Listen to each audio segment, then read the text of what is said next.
Alhamdulillahi Rabbil Alamin. Wassalatu wassalamu ala Rasulil Karim An-Nabiyil Amin Sayyidina Muhammadin wa ala alihi wa sahbihi wa ummatihi ila yawmiddin. Amma ba'd. Faya ibadallah, usi nafsi wa iyyakum bitaqwallahi faqad fazal muttaqun fala tamutunna illa wa antum muslimun. Faqala ta'ala يا أيها الذين آمنوا اتقوا الله حق تقاته ولا تموتن إلا وأنتم مسلمون. Para ibu sekalian, saudariku, baik yang di dalam ruangan masjid 1, lantai 2 ataupun di sekitaran halaman masjid yang tadi sempat kami lalui, saya bermohon kepada Allah mengawali kajian ini, semoga seluruhnya mendapat kemuliaan yang sama di hadapan Allah Subhanahu wa taala, dan semoga ta'lim kita hari ini selain mendatangkan rahmat dan barakah dari Allah, juga insyaallah menggugurkan dosa-dosa yang pernah kita kerjakan dalam hidup. Ibu sekalian, teman-teman yang insyaallah senantiasa mendapatkan rahmat Allah Subhanahu wa taala, hari ini kita akan lanjutkan kajian kita terkait dengan faidah atau manfaat ilmu dan pengaruhnya terhadap akhlak. Karena ada beberapa tinjauan-tinjauan kekinian yang nampaknya agak bergeser dari keterangan Al-Quran, bahkan bergeser dari misi utama kenabian Rasulullah SAW. Jadi ketika Nabi SAW, saya ingatkan kembali, mulai diutus oleh Allah untuk menjadi Rasul dan membimbing umat kemudian ke arah yang lebih baik, oleh Allah kemudian diberikan batasan-batasan misinya, batasan-batasan tugasnya. Bahkan tugas ini pun 30 generasi. Saya tidak katakan 30 tahun ya, 30 generasi. Satu generasi itu bisa ribuan tahun masanya. Itu sudah ditunjukkan oleh Allah melalui doa Nabi Ibrahim dan doa Nabi Ismail alaihi wassalam, nanti akan lahir seorang rasul membawa misi-misi yang utama. Itu disebutkan di Al-Quran surah kedua Al-Baqarah ayat 129 ya, paling kiri sebelah atas di mushaf. Quran surah kedua Al-Baqarah ayat 129. Perhatikan kalimatnya, Rabbana wab'ats fihim rasulan minhum. Ya Allah, mohon nanti utus, lahirkan seorang rasul yang terlahir di lingkungan sekitaran penduduk sini dekat Ka'bah. Jadi Nabi Ibrahim, Nabi Ismail berdoa bermohon kepada Allah agar kelak nanti lahir rasul spesial, rasul istimewa. Karena rasulnya istimewa, maka dia mesti lahir di tempat yang paling istimewa di bumi. Tidak ada tempat yang paling istimewa di bumi kecuali Ka'bah Al-Musyarrafah. Karena itu saat Ka'bah pertama kali kemudian disebutkan dalam Al-Quran, itu terkait berkelindan dengan keberkahan di dalamnya. Yuk kita ambil Quran surah ketiga misal, Ali Imran ayat ke-96 sampai 97. Inna awwala baitin wudi'a lin-nasi lalladzi bi Bakkah mubarakah. Sungguh rumah pertama, tempat pertama di muka bumi yang dibangunkan untuk manusia. Jadi saking spesialnya, bukan manusia yang bangun, tapi dibangunkan untuk manusia. Jadi kalau kita kan biasa bangun rumah, yang bangun tukang, kan? Yang bangun manusia. Tapi yang ini tidak, dibangunkan untuk manusia, bukan manusia yang bangun. Dan sekitarannya penuh dengan keberkahan. Ya, Quran surah kedua Al-Baqarah ayat ke-126 ya, paling kanan sebelah bawah di mushaf. Wa idz qala Ibrahim rabbi ij'al hadza baladan amina warzuq ahlahu minat thamarati man amana minhum billahi wal yaumil akhir. Ketika Nabi Ibrahim berdoa, ya Allah, mohon jadikan negeri ini, ya sekitaran Ka'bah, Makkah dan sekitarannya, tempat yang paling menenteramkan di bumi. Karena itu ibu sekalian, teman-teman kalau datang ke Mekah itu punya masalah sebesar apapun, di depan Ka'bah itu bisa hilang. Tiba-tiba yang keluar air mata aja, hati tenang. Ibu nggak percaya silahkan. Ibu sedang punya persoalan, sedang punya masalah, masuk rumah nggak enak, lihat TV nggak nyaman, lihat suami gelisah. Bisa. Tapi di depan Ka'bah itu bisa hilang. Bisa tenang gitu. Bahkan bisa bikin status. Ternyata ini yang bisa menenangkan hatiku. Ceklik gitu ya. Orang tawaf dia foto. Sebentar. Nah, ini jaminan. Jadi satu-satunya tempat di bumi, satu yang bisa mendatangkan ketenangan. Yang kedua, saking berkahnya, itu kan tempatnya tandus, Bu. Ya, para akhwat sekalian, tempat itu tandus. Tempat itu tandus, panas luar biasa, bebatuannya sifatnya padat. Jadi kalau teman-teman main ke Mekah, ya saya doakan insya Allah yang belum pernah haji atau umrah bisa berangkat lebih cepat ya. Ya, dan tidak cukup dengan amin, nabung. Siapkan dari sekarang, nabung. Amin amin, kalau nggak ada persiapan nggak akan terwujud sampai kiamat kurang 2 hari. Sehari lagi buat persiapan lah, taubat minimal. Baik, saya kembalikan. Itu tempat tandus, bahkan air juga sulit, bebatuannya sifatnya padat. Itu ada di Quran surah ke-14 ayat 37. Ya, sifatnya biwadin ghairi dzi zar'in 'inda baitikal muharram. Kata Nabi Ibrahim, ya Allah, saya tinggalkan anak keturunanku ini di satu tempat di lembah yang tandus. Lembah yang tandus, air pun sulit didapatkan, tumbuhan nggak tumbuh. Cuma memang berkahnya inda baitikal muharram, karena dekat dengan Ka'bah ini, maka dia dapat keberkahan. Walaupun tak bisa tumbuh tanaman, batunya tandus luar biasa, pekat dan kuat luar biasa, tapi karena berkah, hampir semua buah-buahan itu ada di sana. Pisang ada, pohon pisang nggak ada, Bu, tapi pisangnya ada. Pohon apel nggak ada, apelnya ada. Pohon jeruk nggak ada, jeruknya ada. Itu cuma sekitaran Ka'bah al-Musyarrafah. Karena yang dilahirkan Rasul istimewa, maka kata Nabi Ibrahim, Nabi Ismail, ya Allah, mohon lahirkan seorang Rasul yang istimewa. Saking istimewanya, tempatnya harus di tempat yang istimewa. Di dekat Ka'bah al-Musyarrafah.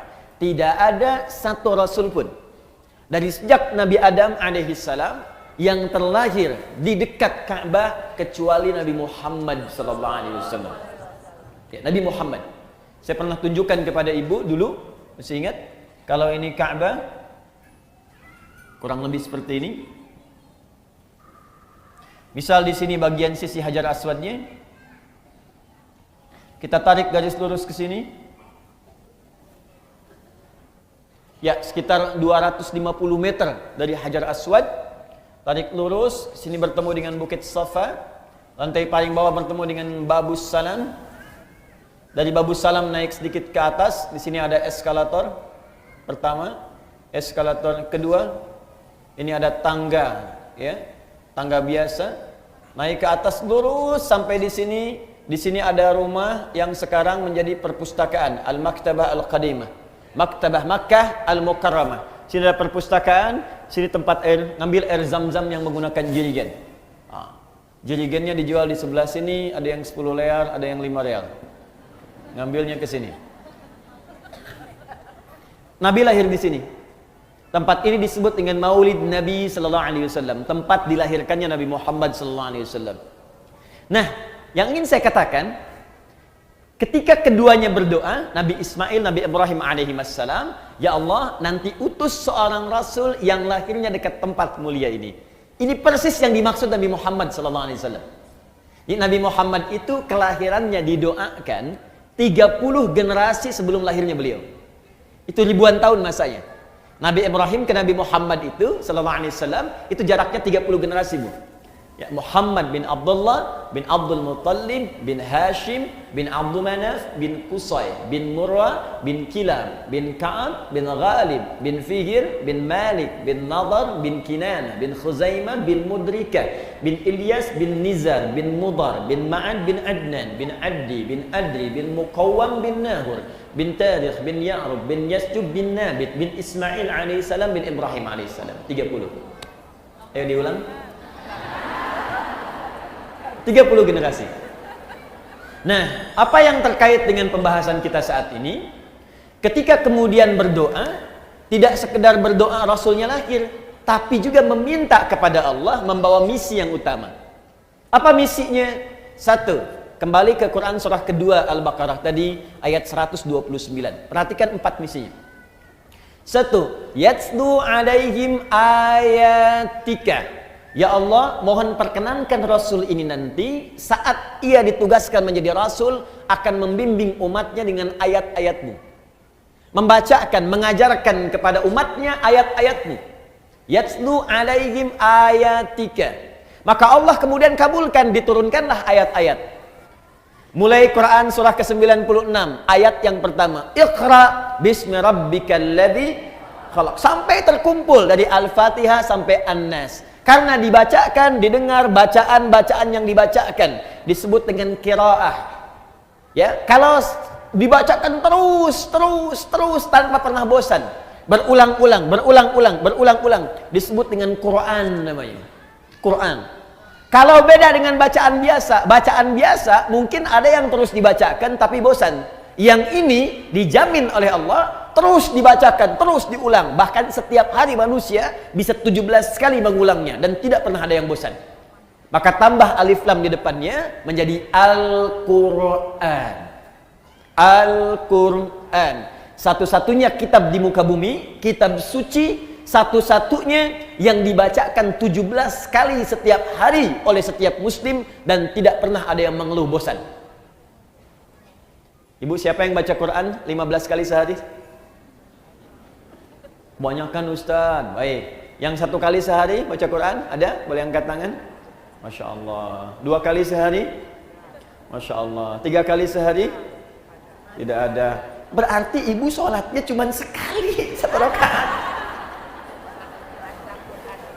Berarti sholat subuh tadi 1 rakaat ya?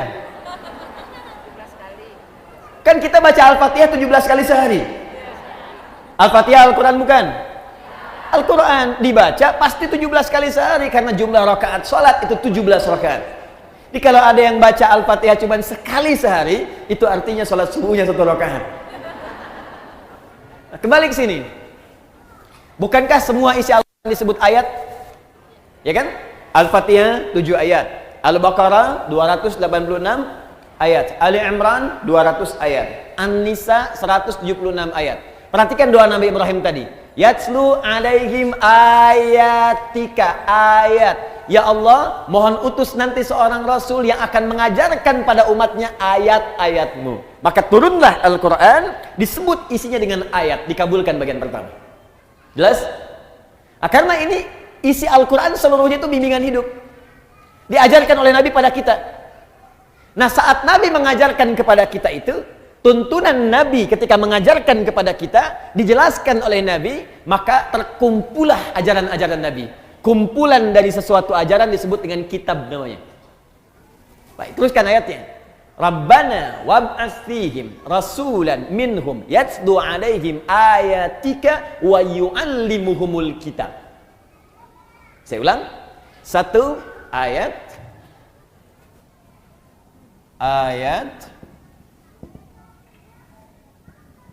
lebih begini. Kedua, wa yu'allimuhumul kitab.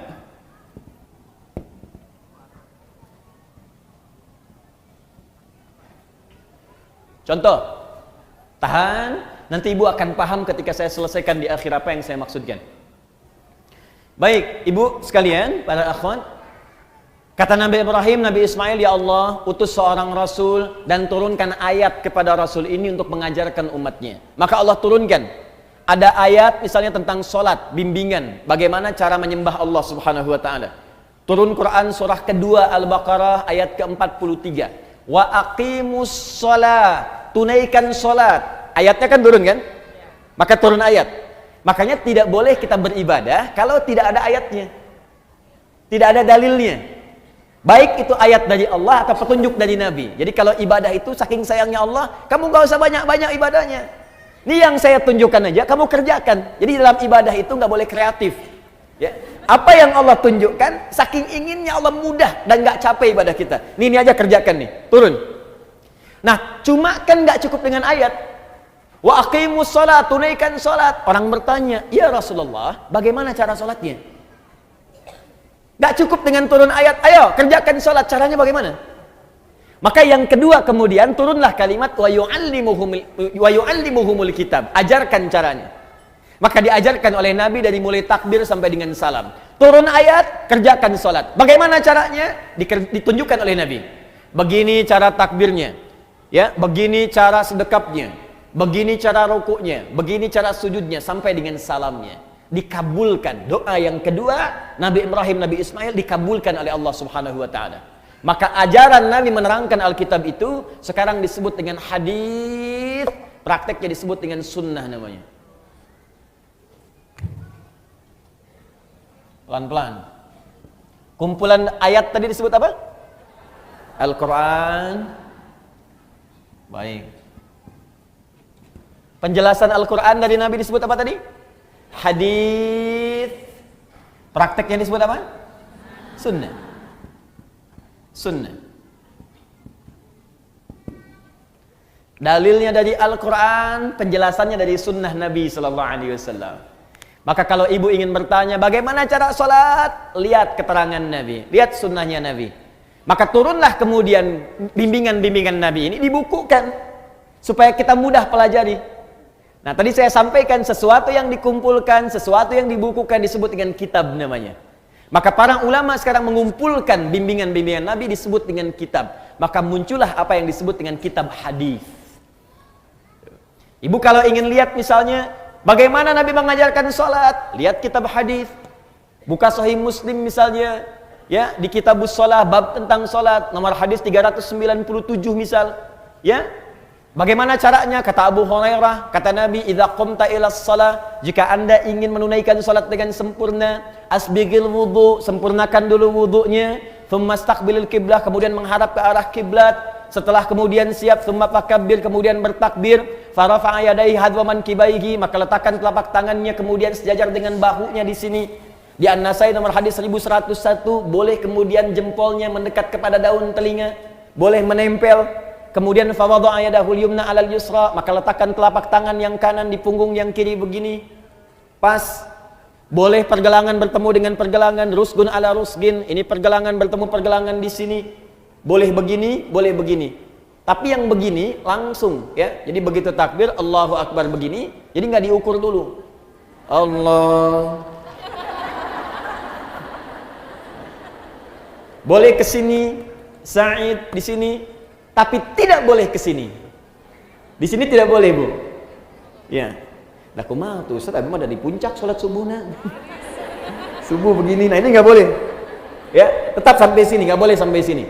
Kata Nabi, jangan engkau salat seperti orang yang sombong, meletakkan telapak tangannya sampai dengan kemudian di sikunya, mirfaq begini.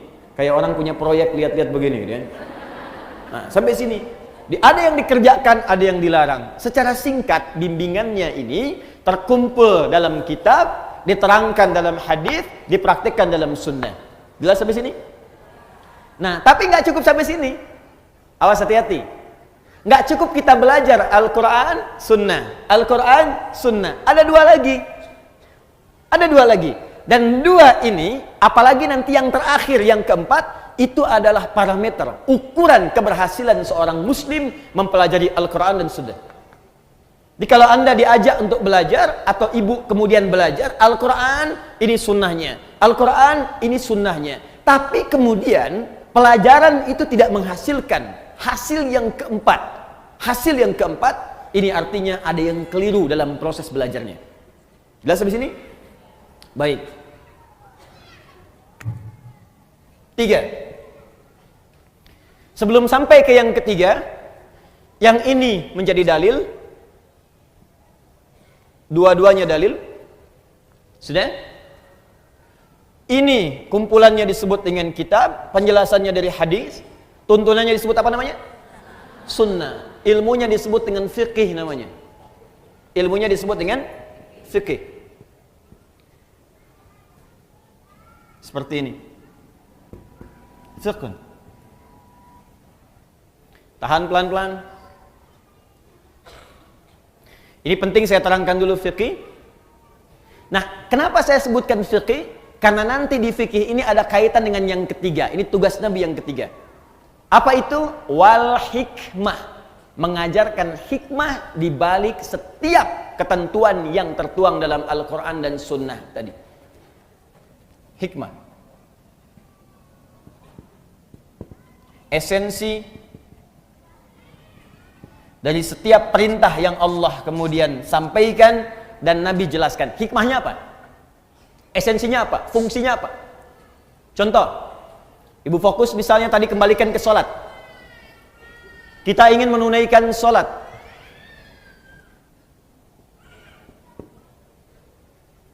Saat kita akan kerjakan sholat, sholat ibadah bukan? Ibadah. Karena sholat masuk kategori ibadah, maka kita harus melihat ada dalilnya nggak ini?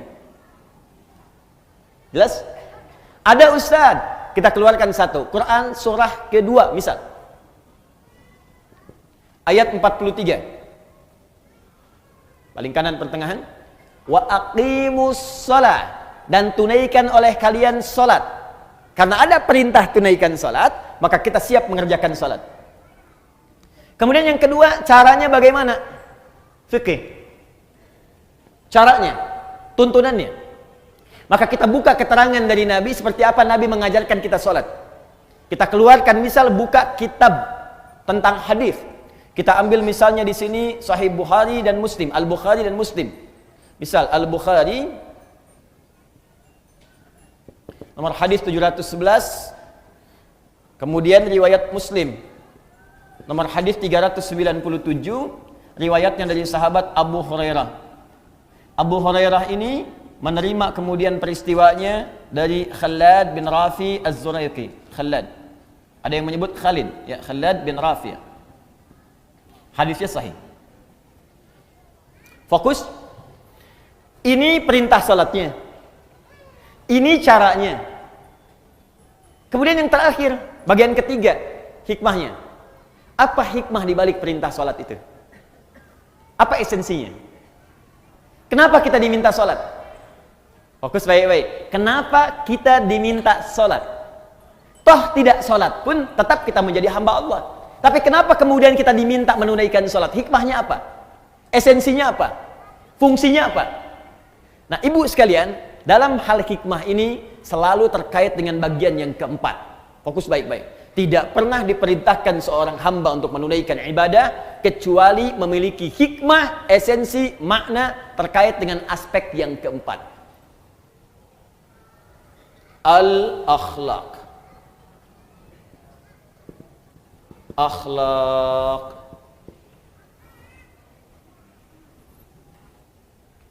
Tahan.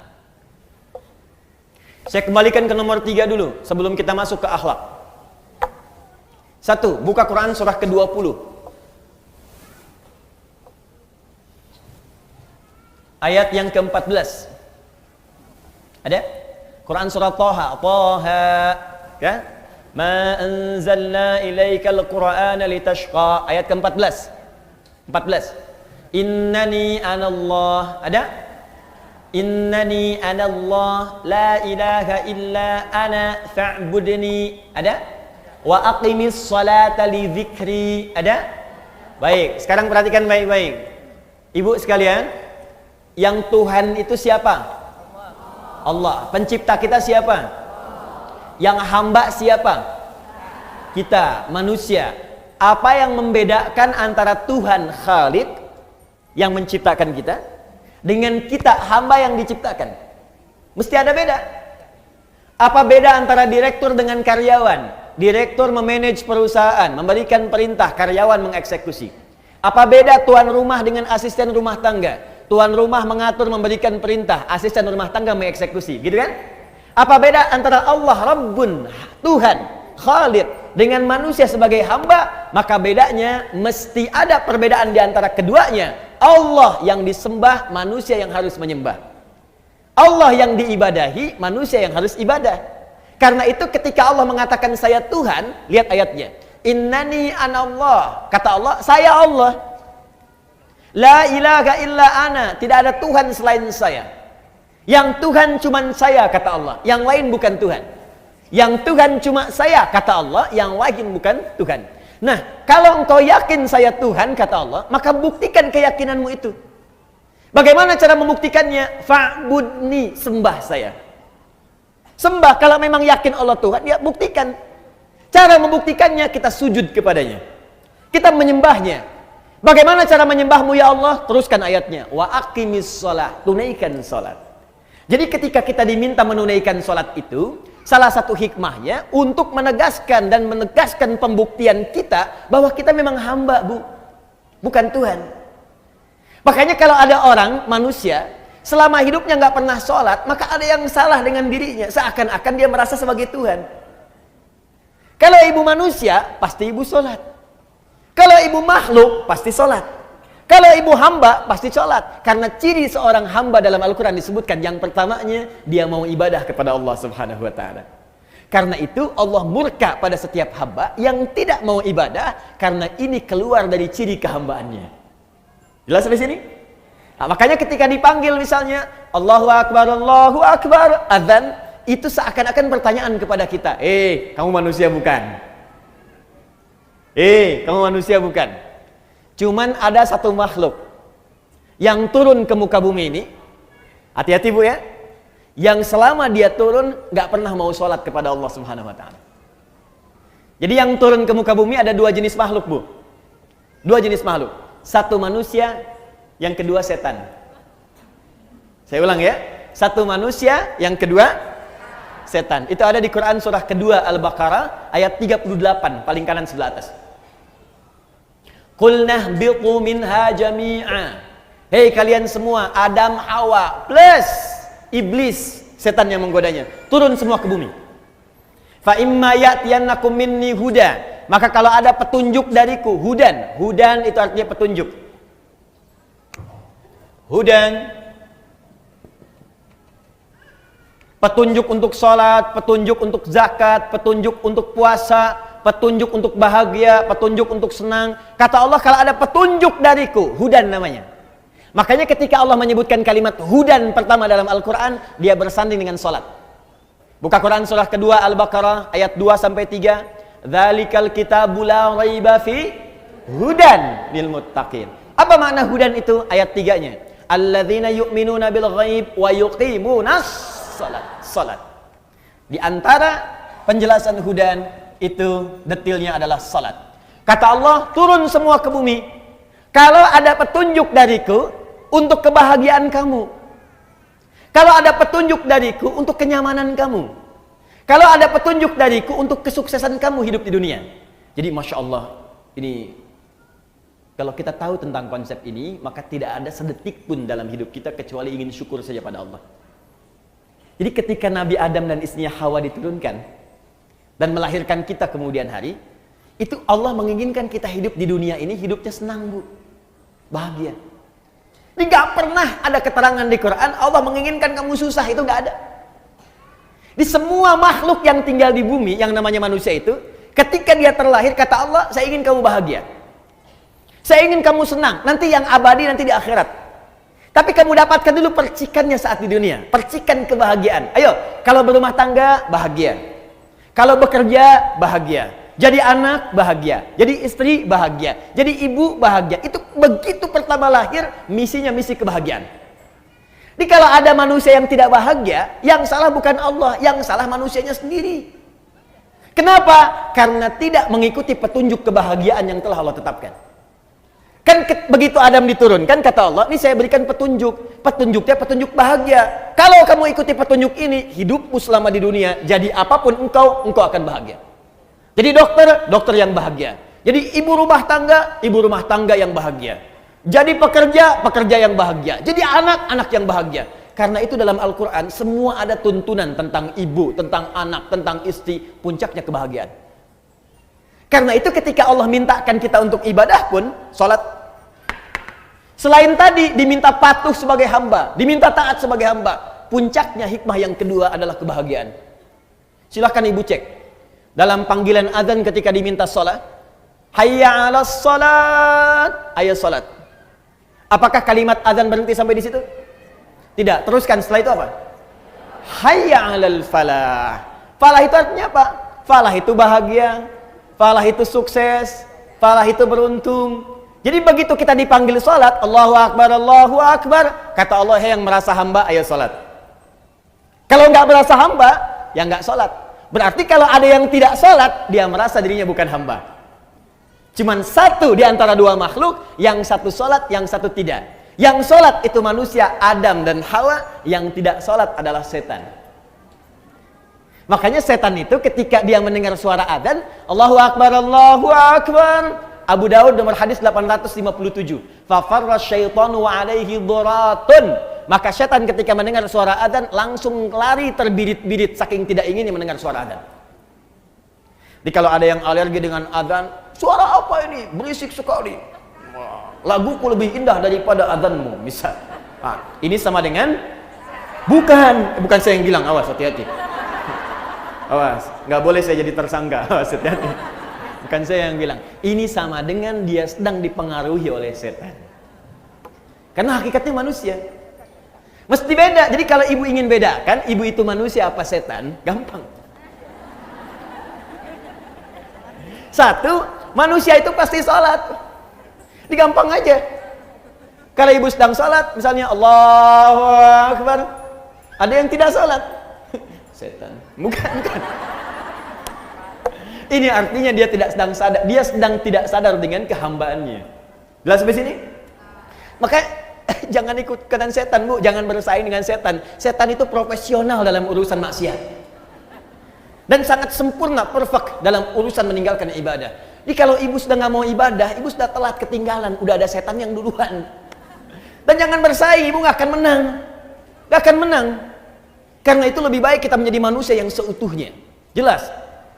Hayya 'alal falah. Hikmah yang kedua, setiap ibadah melahirkan kebahagiaan. Makanya semua orang-orang yang ibadah itu pangkal pertama kebahagiaan itu ketenangan, Bu. Ketenangan. Mustahil orang bisa bahagia kalau tidak tenang. Ibu pilih mana ya? Kaya tapi gelisah atau miskin tapi tenang. Tidak ada pilihan ketiga, nggak usah maksa. Kaya tapi gelisah atau miskin tapi tenang. Ayo. Angger. Kaya tapi tenang. Kaya tapi tenang. Ya itulah ibu-ibu. Selalu ada pilihan yang ketiga.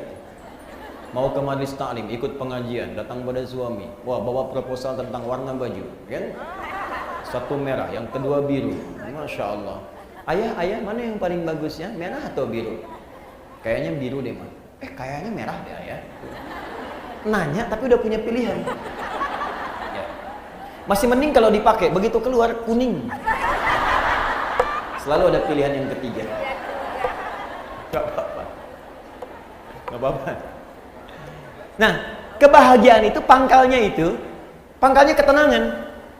Jadi mustahil ada orang bahagia kalau nggak tenang, itu mustahil.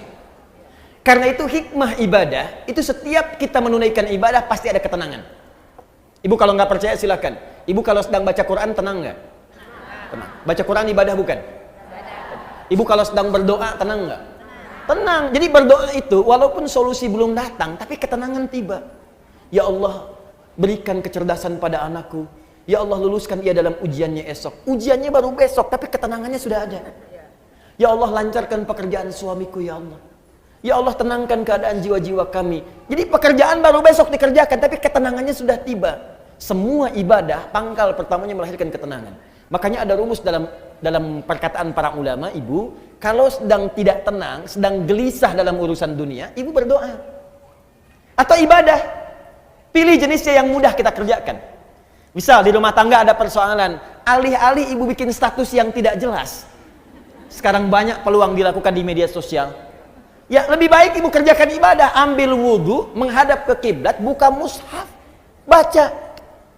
Walaupun solusi belum datang, tapi ketenangan itu akan tiba. Ustadz kalau nulis statusnya sambil baca mushaf gimana?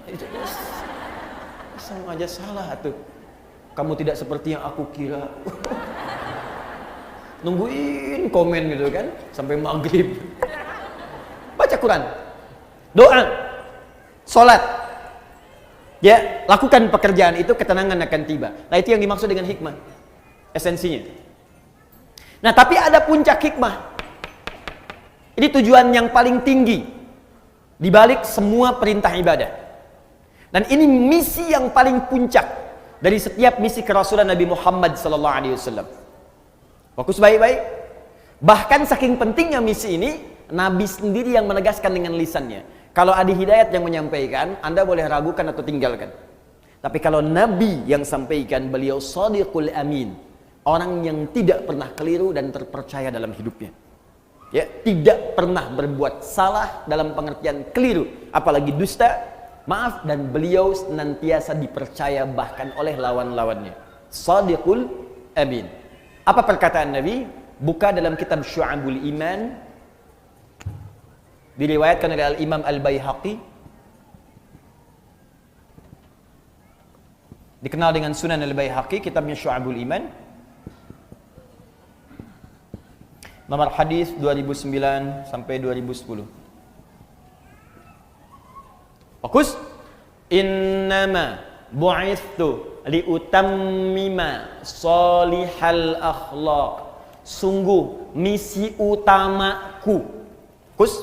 Misi utamaku ketika aku diutus ke muka bumi ini adalah untuk menyempurnakan kemuliaan akhlak. Untuk menyempurnakan kemuliaan akhlak.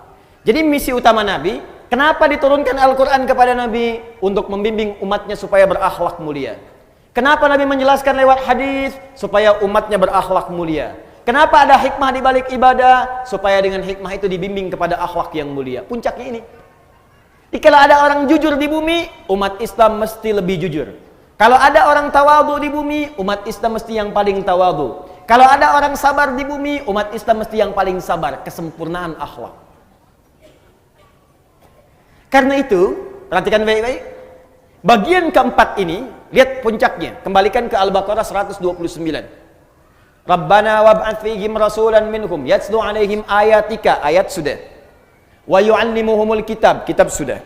Wal hikmah, hikmah sudah. Yang keempat, wa yuzakkihim, dan menjadikan hati mereka bersih, suci. Kebersihan hati, kebersihan jiwa, itu yang disebut dengan puncak akhlak. Dalilnya, penegasannya di kitab Syu'abul Iman nomor hadis 2009 sampai 2010. Wa yuzakkihim, bersih jiwanya. Kalau jiwanya bersih, maka semua anggota tubuhnya pasti akan berbuat kebaikan. Perbuatan baik yang dikerjakan seluruh anggota tubuh itu yang disebut dengan akhlak namanya. Jelas sampai sini? Sekarang yuk kita buktikan. Saya agak pelan-pelan supaya kita mengerti. Fokus. Contoh salat. Kembali. Ibadah bukan? Karena itu mesti ada apa? Dalil. Ambil dari Al-Quran, dalilnya Quran surah kedua ayat 43. Jelas? Baik. Caranya bagaimana? Yu'allimuhumul kitab, lihat di Al-Bukhari hadisnya. Lihat di Muslim, ini cara salatnya. Jadi nggak boleh ngarang-ngarang cara salat sendiri, tidak boleh. Yang ketiga, hikmahnya apa? Tadi, hikmahnya untuk pembuktian kita sebagai seorang hamba. Misal, dalilnya Quran surah ke-20 ayat ke-14. Hikmahnya apalagi tadi? Untuk mendatangkan kebahagiaan. Misal, Quran surah ke-23 ayat 1 sampai 2. Qad aflahal mu'minun. Sungguh orang beriman akan menggenggam kebahagiaan dan kesuksesan. Apa amalannya? Ayat keduanya, alladzina hum fi salatihim khashi'un, yaitu orang-orang yang salatnya khusyuk. Di puncak kebahagiaan bisa diraih dengan salat yang khusyuk. Nah, sekarang bagian terakhir. Salat yang baik itu pasti akan berdampak kepada akhlak. Akhlak yang mulia. Maaf, mata orang yang salat pasti baik. Telinga orang yang salat pasti mendengar yang baik. Tangan orang yang salat mengerjakan yang baik. Kaki orang yang salat akan melangkah kepada yang baik. Apa dalil dari semua ini? Semua perbuatan ibadah puncak tertingginya akhlak. Dalilnya diantaranya buka Quran surah ke-29 ayat ke-45.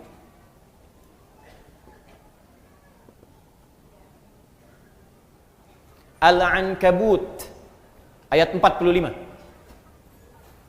Ibu hafal insyaallah pertengahannya, cuman awalnya aja barangkali yang sering dilupakan. Buktinya gampang. Innas salata tanha. Itu pertengahannya. Awalnya utlu ma uhya ilaika minal kitab. Tuh, lihat utslu tilawah, Bu. Coba Ibu bandingkan dengan Al-Baqarah 129. Rabbana wab'ats fihim rasulan minhum yatslu alaihim ayatika. Yatslu itu baca, pelajari. Perintahnya utslu. Sebelum Anda sholat, baca dulu, pelajari dulu, lihat keterangan yang bersumber dari Nabi. Utslu, watslu, utslu. Lihat ayatnya, lihat keterangannya. Ada kan? Terus, utslu ma uhiya ilaika minal kitab. Kitab, ada lagi disebutkan. Ya, Rabbana wab'ats fihim rasulan minhum. Yatslu, utslu. Yatslu alaihim ayatika wa yu'allimuhumul kitab. Kitab disebutkan lagi. Utslu ma uhiya ilaika minal kitab. Kata Al-Quran, ibu sebelum sholat, jangan tergesa-gesa untuk sholat. Keluarkan dulu semua tuntunan dari Nabi, bagaimana cara sholat yang baik. Pahami bacaannya. Utslu itu punya 3 arti dari kata tilawah. Utslu dari kata tilawah punya 3 arti. 1, baca. 2, pahami yang dibaca. 3, amalkan yang dipahami itu. Tilawah namanya. Makanya kalau ada orang baca Quran, supaya kita paham, di sampingnya kan ada yang menerjemahkan kan? Siapa yang menerjemahkan itu? Sari tilawah. Sebetulnya orang Arab itu tidak mengenal sari, kenalnya tilawah. Tilawah. Cuman mungkin di Indonesia yang pertama kali tilawah itu Bu Sari. Makanya disebut sari tilawah. Ya, coba kalau Adi, mungkin Adi tilawah gitu ya, atau Daan tilawah gitu. Bisa. Ya. Jadi enggak, sari tilawah itu sebetulnya tambahan sarinya. Ya, sari tilawah, sarinya itu tambahan. Yang betulnya tilawahnya. Cuman karena mungkin pertama kali yang tilawah Bu Sari, makanya sari tilawah. Tapi poinnya, kenapa ada sari tilawah? Supaya bisa memahamkan kepada kita apa yang dimaksud bacaan tadi. Nah, persis sama dalam sholat. Kata Allah sebelum sholat, baca dulu bacaan sholat. Pahami dulu. Memahami sesuatu disebut fikih namanya. Ini. Bisa tulis. Fikih. Makanya kalau ibu belajar tentang hukum ibadah, itu pasti semua fikih. Nggak ada tulisan ilmu, fikih. Coba ibu cari ya, buku tentang sholat, pasti judulnya fikih sholat. Tentang zakat, fikih zakat. Tentang haji umrah, fikih haji. Ibu nggak akan temukan buku judulnya ilmu sholat. Nggak ada. Ilmu haji nggak ada, yang ada fikih. Apa maksud kalimat fikih ini? Paham. Maksudnya kata Allah, hei engkau, kalau engkau ingin khusyuk dalam sholatmu, ingin nikmat sholatmu, maka pahami bacaan dan gerakan sholat itu. Jangan sampai engkau sholat tapi tidak mengerti yang dibaca. Coba jujur pada diri kita masing-masing ya. Jujur saja. Dari sekian ribuan kali sholat yang kita tunaikan, ruku dan sujud, berapa persen bacaan sholat yang dipahami? Tuh. Katanya ibu pengen khusyuk tapi nggak ngerti yang dilakukan, bagaimana bisa khusyuk? Ruku tapi nggak paham bacaan ruku. Sujud nggak ngerti bacaan sujud, mustahil kita bisa mendapatkan kekhusyuan itu. Nah, ini bagian pertama, utslu ma uhya ilaika minal kitab. Ini kitab ini. Kemudian wa aqimis shalah, setelah paham tadi bacaan gerakannya, tunaikan salat. Ini. Sekarang perhatikan, apa hikmah tertinggi dari salat itu? Teruskan ayatnya. Innas salata tanha 'anil fahsya. Itulah akhlak. Kata Allah, kalau sholat seseorang benar, maka ukurannya adalah dia akan terbebas dari perbuatan keji dan munkar. Di sholat yang ditunaikan dengan benar. Sholat yang ditunaikan dengan benar. Ada alif lamnya, Bu? Ingat ya, ada alif lamnya. Kalau tidak ada alif lamnya, sholat itu artinya umum, sholatnya bebas. Ibu mau cepat-cepat, mau lambat silahkan, mau khusyuk, mau tidak bebas. Tapi kalau ada alif lamnya disebut alif lam ma'rifah, khusus sesuai ketentuan. Dan semua bacaan sholat dalam Al-Quran, semua bacaan sholat, kalimat sholat dalam Al-Quran yang bermakna ibadah, dari mulai takbir sampai dengan salam, seluruhnya menggunakan alif lam. Kalimat sholat pertama Al-Baqarah ayat 3, alladzina yu'minuna bil ghaib wa yuqimunas sholat. Al-Baqarah 43, wa aqimus shalah. 45, wasta'inu bis sabri was shalah. 153, ya ayyuhalladzina amanu ista'inu bis sabri was shalah. 238, hafizu 'alas shalawat. Quran surah ke-11 misalnya ayat 114, aqimis shalata tarafail lail. Quran surah ke-17 ayat ke misalnya 78, aqimis shalata lidulukish syamsi. Selalu pakai alif lam. Itu artinya kalau kita sholat mesti benar. Nah kalau sholatnya benar, apa dampaknya dari situ? Akhlak. Tanha anil fahsya'i wal munkar. Maaf, semua orang baik itu sumber kebaikannya terbebas dari dua ini. Mohon izin Bu ya, kalau ibu anaknya, cucunya, atau kita sendiri ingin baik, rumusnya gampang. Bebaskan dari dua sumber ini. Tidak ada yang ketiga. Di keburukan itu cuma dua. Kalau bukan fahsya, pasti munkar. Kalau bukan fahsya, pasti munkar. Apa itu fahsya? Keji. Apa itu keji? Fahsya. Fahsya, keburukan yang bersumber dari syahwat. Pornografi, porno aksi, LGBT, yang jorok-jorok, yang kotor itu fahsya. Awas, hati-hati. Saya ulang ya. Pornografi, porno aksi, LGBT, homo, lesbi, transgender, sejenisnya itu fahsya namanya. Jadi mustahil ada orang sholat berbuat fahsya, mustahil. Makanya ketika seseorang sholatnya benar, itu pasti akan memberikan perisai pada dirinya dari perbuatan fahsya. Nih Bu ya, gak usah jauh-jauh. Kalau sholat kita benar, ibu lihat gambar di handphone, buka misalnya, ya. Begitu ingin lihat berita, tiba-tiba ada gambar yang tidak elok. Itu kalau sholat kita benar, dalam hati kita ada yang disebut dengan burhan namanya. Apa namanya? Burhan. Itu ada Ustadz Yusuf Burhan. Burhan. Laula an ra'a burhana rabbi. Burhan. Burhan itu petunjuk Allah. Saya ulang ya. Burhan itu petunjuk Allah yang muncul dalam hati, yang menjauhkan kita dari maksiat. Petunjuk Allah yang muncul dalam hati, yang menjauhkan kita dari maksiat. Nabi Yusuf pernah diajak berduaan oleh seorang perempuan, istri seorang pembesar, untuk melakukan hubungan yang tidak dibenarkan. Ya, ini dalil tidak dibenarkannya. Awas, perbuatan zina di luar nikah. Hati-hati di surat Yusuf. Ya, walaqad hammat bihi, ya, wa hamma biha laula an ra'a burhana rabbi. Perempuan itu mengajak Yusuf untuk berduaan. Perempuan itu telah memiliki suami. Yusuf belum menikah sama sekali, diajak berduaan. Ini dalil jelas dalam Al-Quran tidak diperbolehkannya hubungan seksual di luar pernikahan. Jadi nggak usah bikin disertasi, capek. Ya, udah satu ayat baca selesai. Ini artinya orangnya jarang baca Quran. Balik ke sini. Ketika kemudian ditampakkan oleh Allah, laula arra'a burhana rabbi, kalau dia tidak merasakan, melihat burhan, petunjuk di hatinya dari Allah, ini salah, jangan lakukan. Kalau Nabi itu pasti dijaga, maksum. Nabi nggak mungkin berbuat maksiat, dijaga. Kalau kita karena bukan Nabi, dorongan nafsu itu ada, tapi oleh Allah diberikan pancaran di hatinya supaya mencegah dia berbuat maksiat. Makanya ibu sering dengar suara hati ketika berbuat salah. Kalau nggak percaya begini Bu, tes ya, tes. Masih ada nggak nih?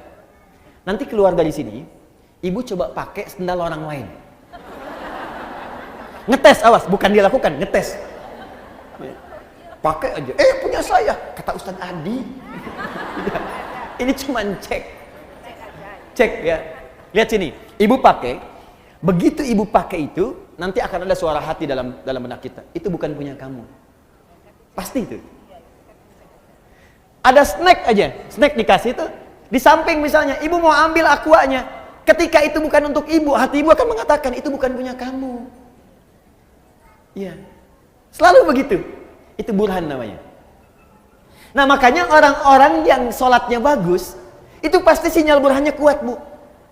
Nggak percaya silahkan, semakin banyak sholatnya, semakin tinggi kualitasnya, bahkan jangankan yang fardu, sholat sunnah dia buru. Tahajud dia kerjakan, sholat duha dia lakukan, rawatib tidak pernah tinggal, sholat mutlak dia lakukan, semua jenis sholat dia koleksi. Kalau sudah dikerjakan semua ini, demi Allah saya katakan, mustahil dia akan berbuat fahsya, mustahil.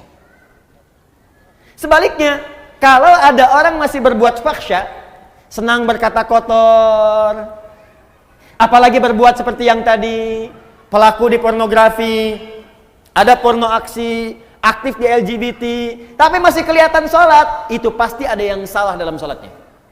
Ada yang keliru. Karena mustahil sholat itu bersanding dengan perbuatan maksiat, itu mustahil. Jari orang tahiyat tidak akan berbuat maksiat. Makanya misalnya yang menyimpang tadi, Ada yang saudara kita sakit misalnya ya, yang homo, yang lesbi, kita doakan supaya sembuh, kita ajak untuk kembali. Kita doakan, berikan pendidikan supaya balik lagi. Nah, pelajaran supaya dia balik dalam aspek syariat itu, dalam hal tertentu dia nggak boleh kemudian menjadi pelaku. Contoh, imam. Homo nggak boleh jadi imam di kalangan orang normal, itu nggak boleh. Kenapa? Karena di antara syarat tidak terpenuhi, perilakunya tidak mencerminkan kemudian hasil dari perbuatan sholatnya. Dan ketika dia sholat, otomatis bisa mengganggu jamaah di belakangnya. Allahu Akbar. Bubar. Bubar sholatnya. Jelas ya?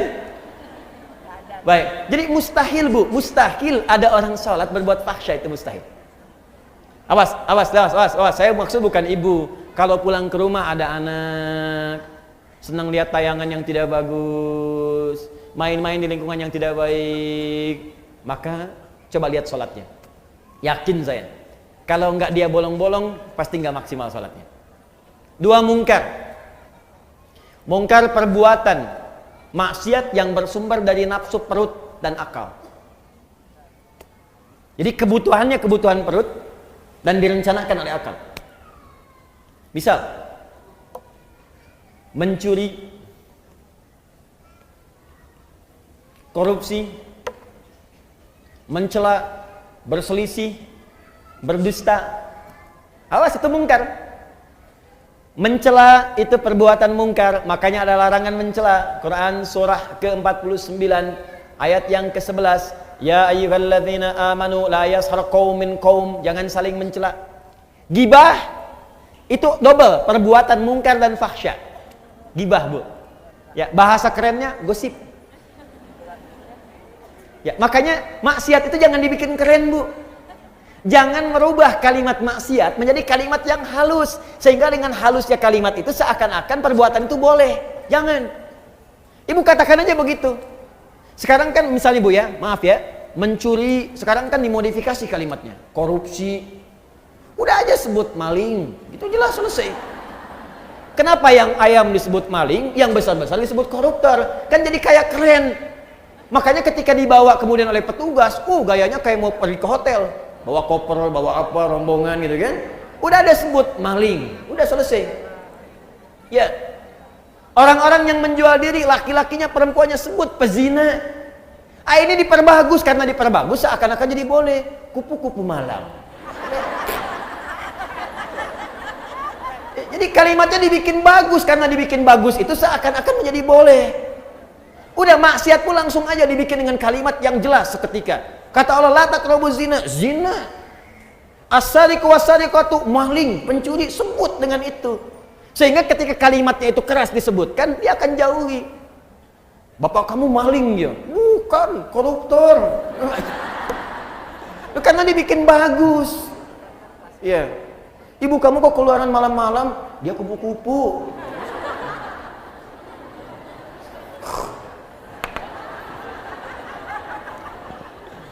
Paham? Nah, jadi orang kalau salatnya benar itu pasti lahirnya akhlak. Dia akan menjauhi perselisihan.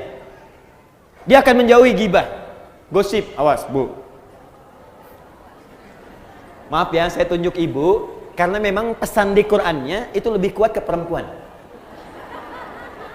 Laki-laki mungkin, tapi perempuan lebih kuat cenderungannya. Itu ada di surat Ibu. Ya, surat An-Nisa ayat 34, paling kiri sebelah atas. Saya lompat sedikit. Quran surah keempat, surat Ibu-ibu.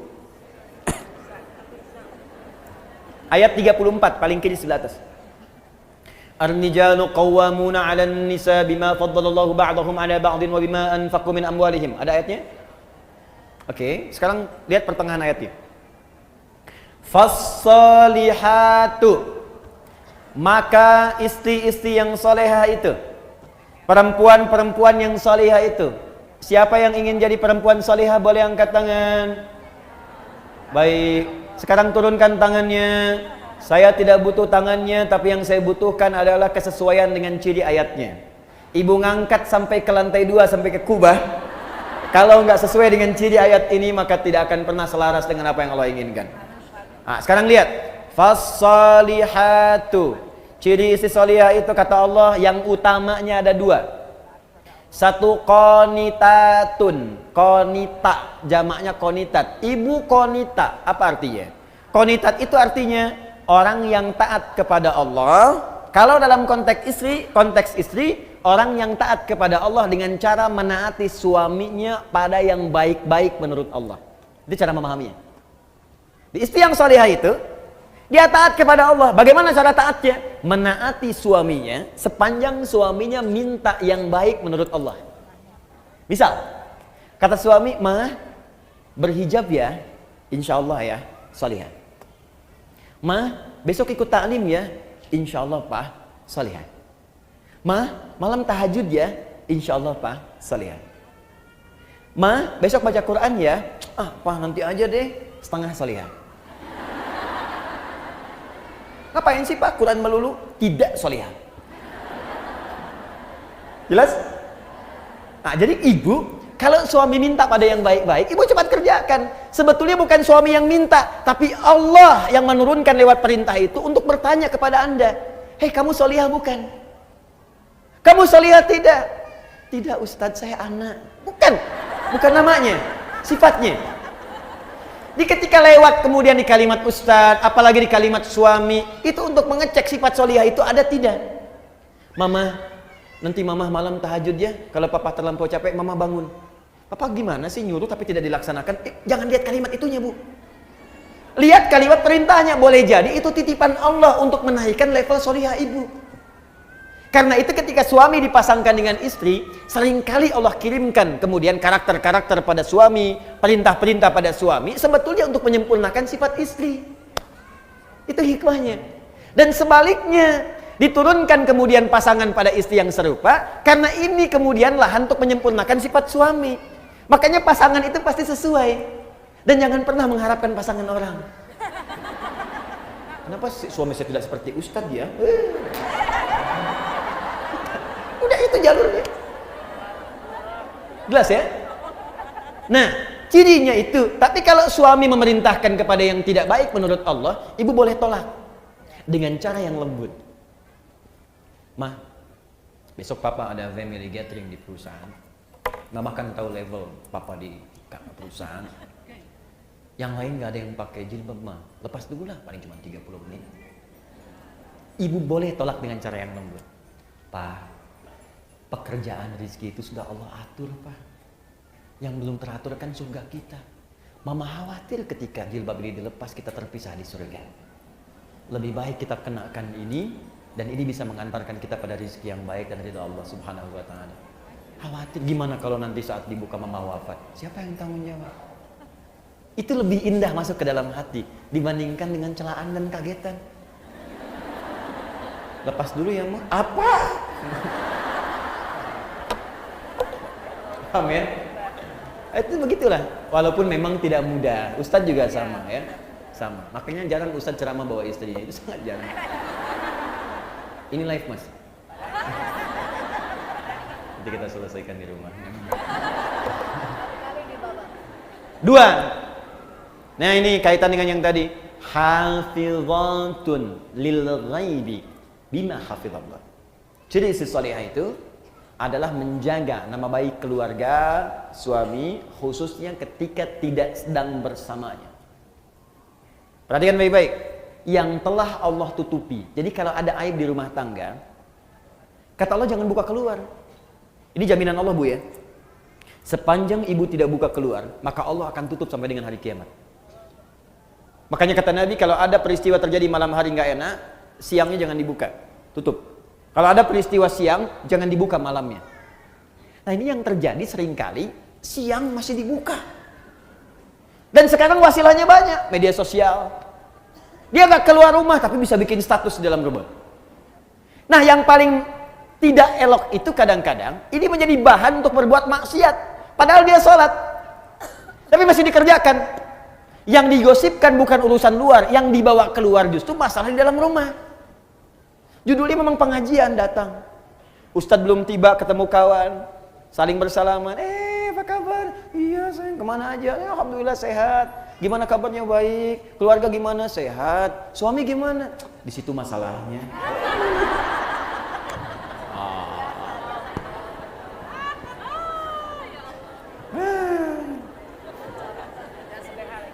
Ya, ingat, gosip perbuatan fahsya sekaligus mungkar. Berselisih mungkar, mencela mungkar, menghina mungkar pada yang bukan tempatnya, karena ada nanti perbuatan yang harus dicela. Ingat, awas, hati-hati. Mohon maaf, mencuri mungkar. Sekarang saya ingin tanya, ini kan baru contoh. Fokus baik-baik. Salat ibadahnya, dalilnya sudah ada, ini prakteknya. Dalilnya ini, petunjuknya ini, hikmahnya ini, puncaknya akhlak. Di akhlak itu puncak dari semua ketentuan yang Allah turunkan kepada kita.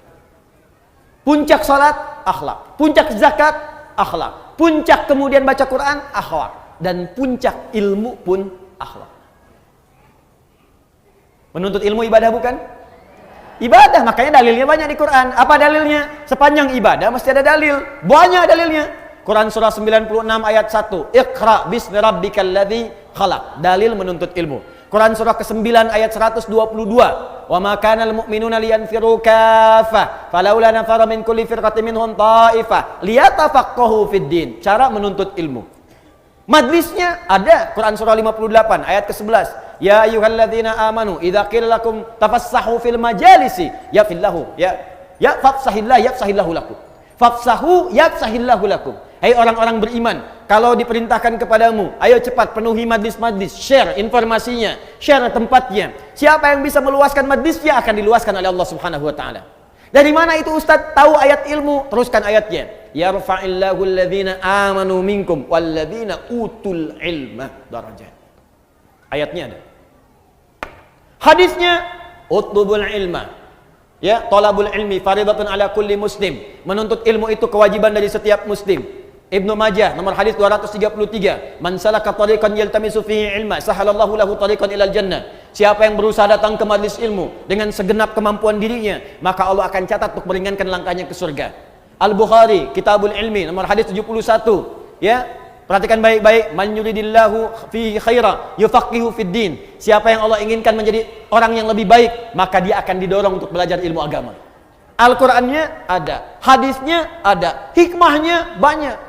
Ilmu membuat orang lebih pintar, ilmu membuat turun ayatnya la yastawil ladzina ya'lamuna wal ladzina la ya'lamun. Tidak sama orang berilmu dengan yang tidak berilmu. Orang berilmu punya derajat di sisi Allah. Bertauhid harus pakai ilmu. Quran surah 47 ayat ke-19. Fa'lam, mesti punya ilmu annahu la ilaha illallah, untuk menetapkan tiada Tuhan selain Allah. Ilmu. Hikmahnya ada. Dalil ada. Hadis ada. Hikmah ada. Puncak terakhirnya akhlak. Jadi kalau ibu belajar ilmu, datang ke pengajian, belajar. Apa yang dipelajari? Al-Quran. Apa yang dipelajari? Sunnah. Tapi ketika Anda keluar dari tempat pengajian itu, Anda belajar Quran dan Sunnah. Tapi ketika keluar tidak membawa akhlak, berarti ada yang salah dengan pelajarannya.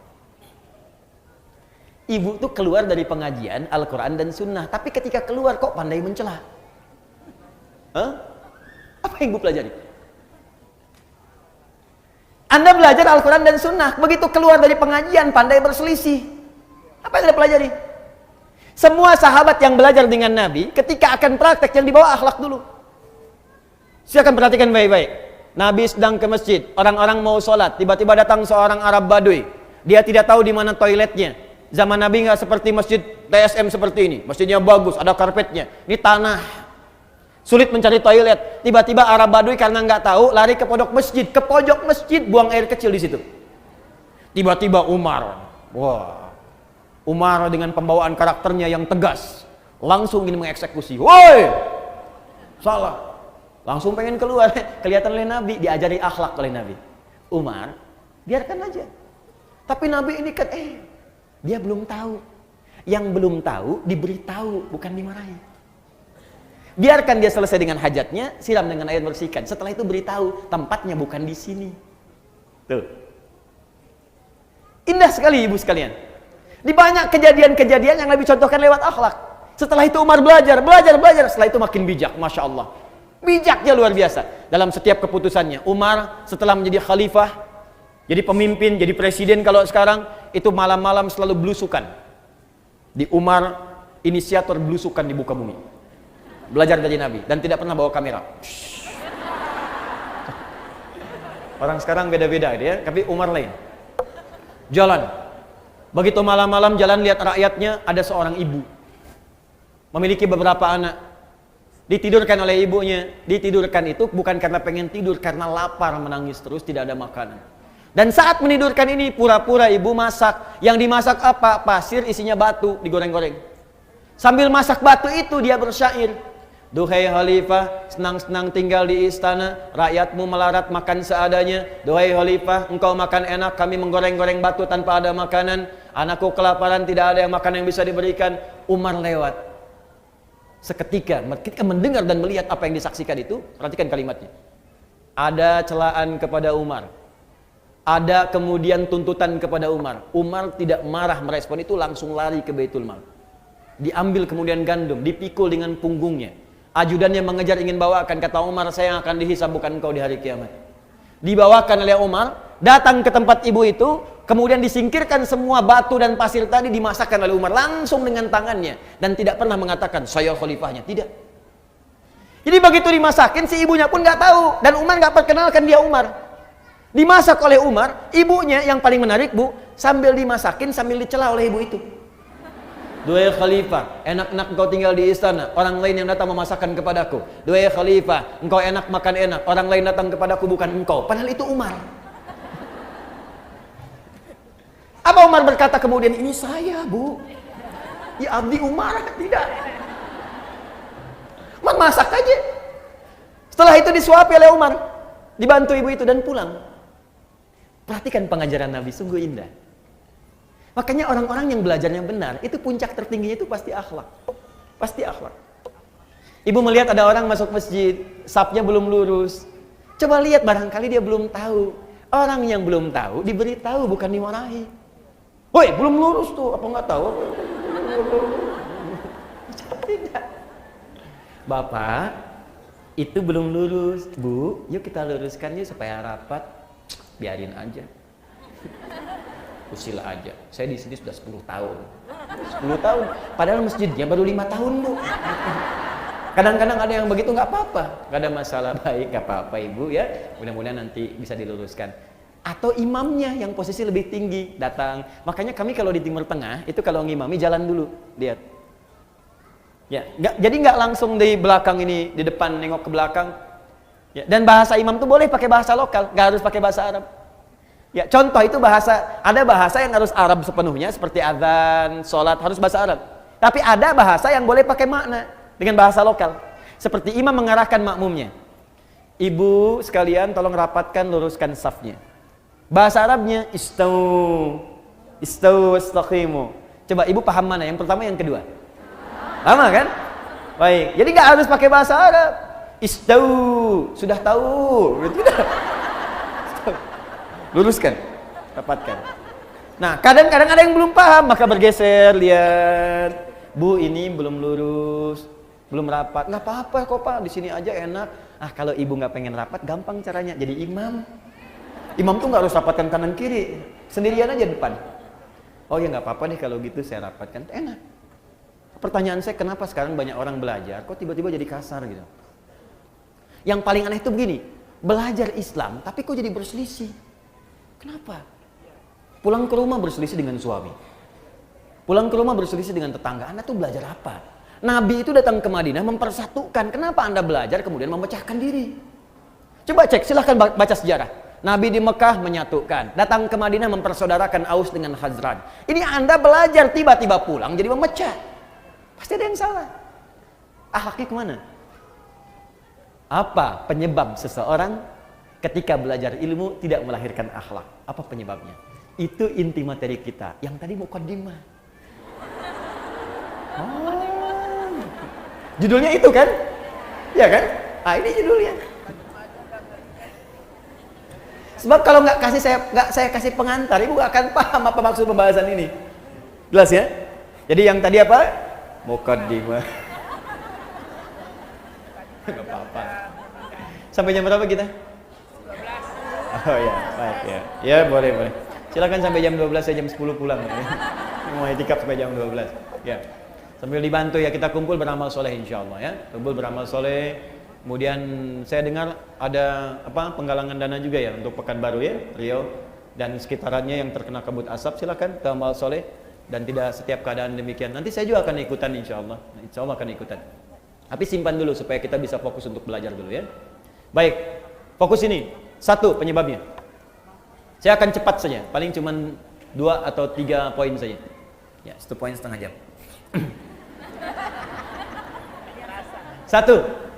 Sudah? Apa penyebab orang belajar tidak melahirkan akhlak? Ibu kalau diperluas, ini sampai juga ke tingkat sekolah formal. Kenapa anak sekarang belajar kok senang tawuran, ya kan? Kenapa anak sekarang belajar kok terjerat oleh narkoba? Ya, kenapa anak sekarang belajar kok senang kemudian macam-macam lah yang kira-kira keluar dari norma-norma akhlak. Bahkan yang paling aneh itu begini, kenapa puncak pembelajar kok jadi menyimpang? Tinggi-tinggi belajar S1, S2, kan sekolah di Indonesia S semua. SD, SMP, SMA, S1, S2, S3. S-nya kan banyak tuh sampai dingin kan? Kenapa setelah dia dapat pekerjaan jadi menyimpang? Ilmunya tinggi. Apa ibu kira yang ditangkap KPK itu pangkatnya rendah semua? Tinggi. Yang doktor ada, yang profesor ada, itu tinggi-tinggi belajar. Ngapain tinggi-tinggi kalau hanya ujung-ujungnya itu kemudian pesantren? Ya. Pesantren perubahan akhlak gitu kan? Ya kenapa Anda usaha tinggi-tinggi, sekolah tinggi-tinggi kalau ujung-ujungnya hanya untuk berbuat maksiat? Tangan orang taat, orang sholat itu mustahil berbuat maksiat. Telunjuk kita kan dipakai tahiyat, Bu.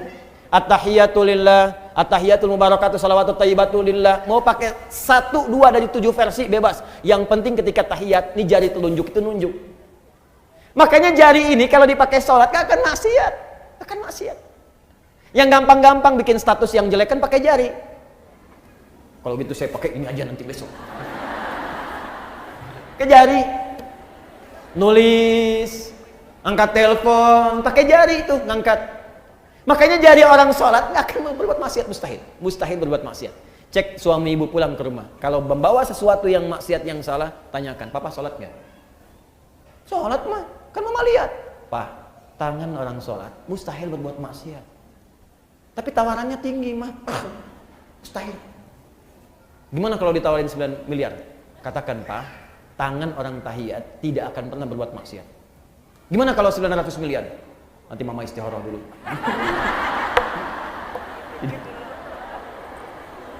Nah, 1. Penyebab yang pertama. Tidak lurusnya niat. Tidak lurusnya niat karena Allah.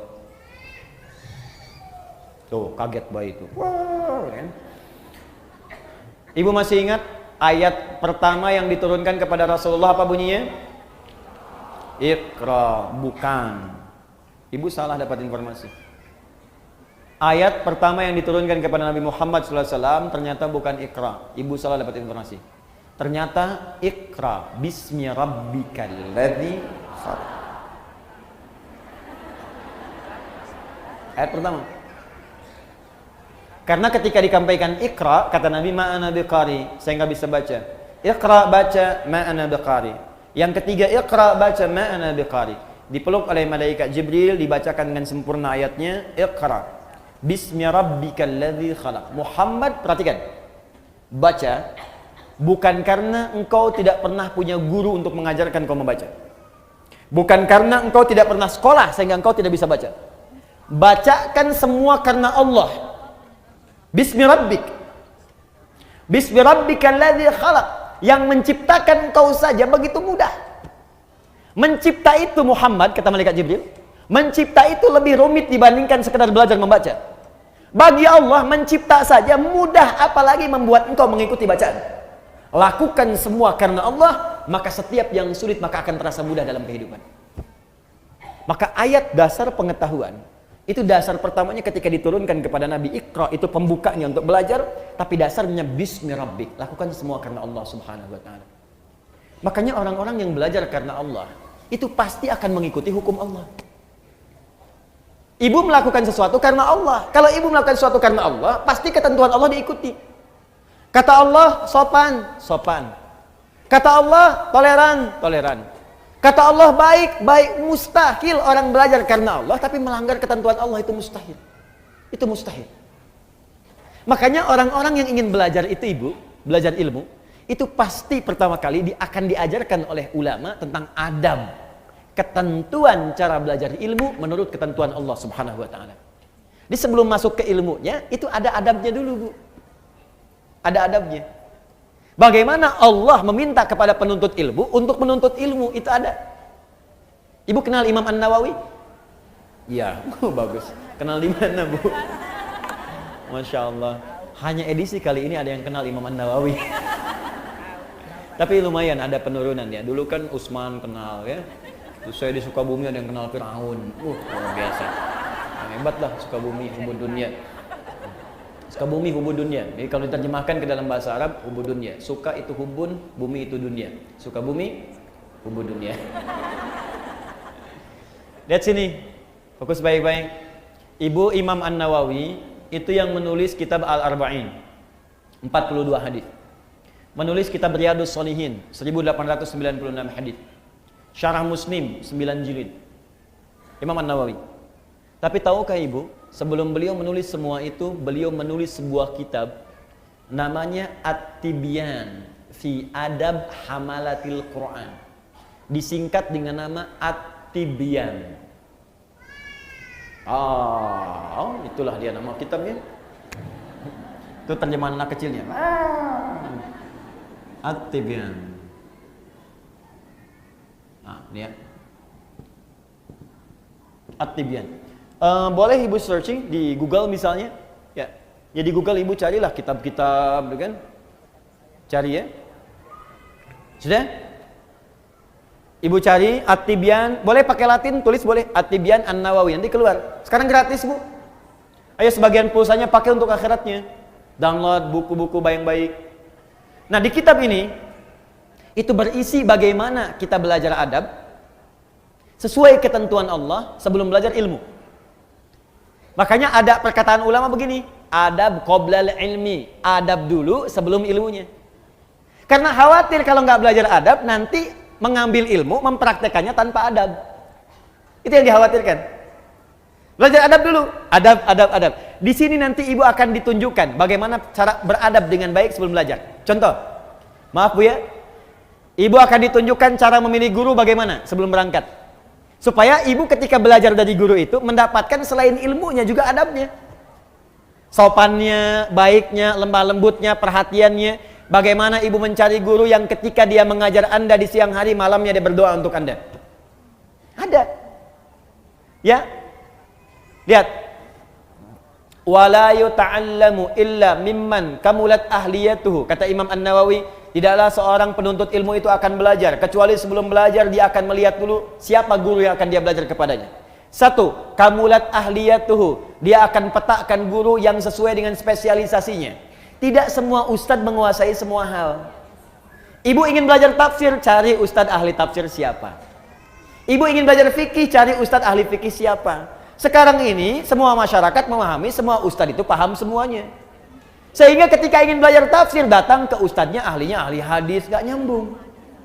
Ini sekarang orang ingin belajar fikih datang ke ustadz ahli tauhid, gak nyambung. Pendekatannya beda. Nanti malam di Mujahidin saya terangkan 4 turunan ilmu. Saya terangkan bagaimana cara memahami ini semua. Nanti ada kuncinya.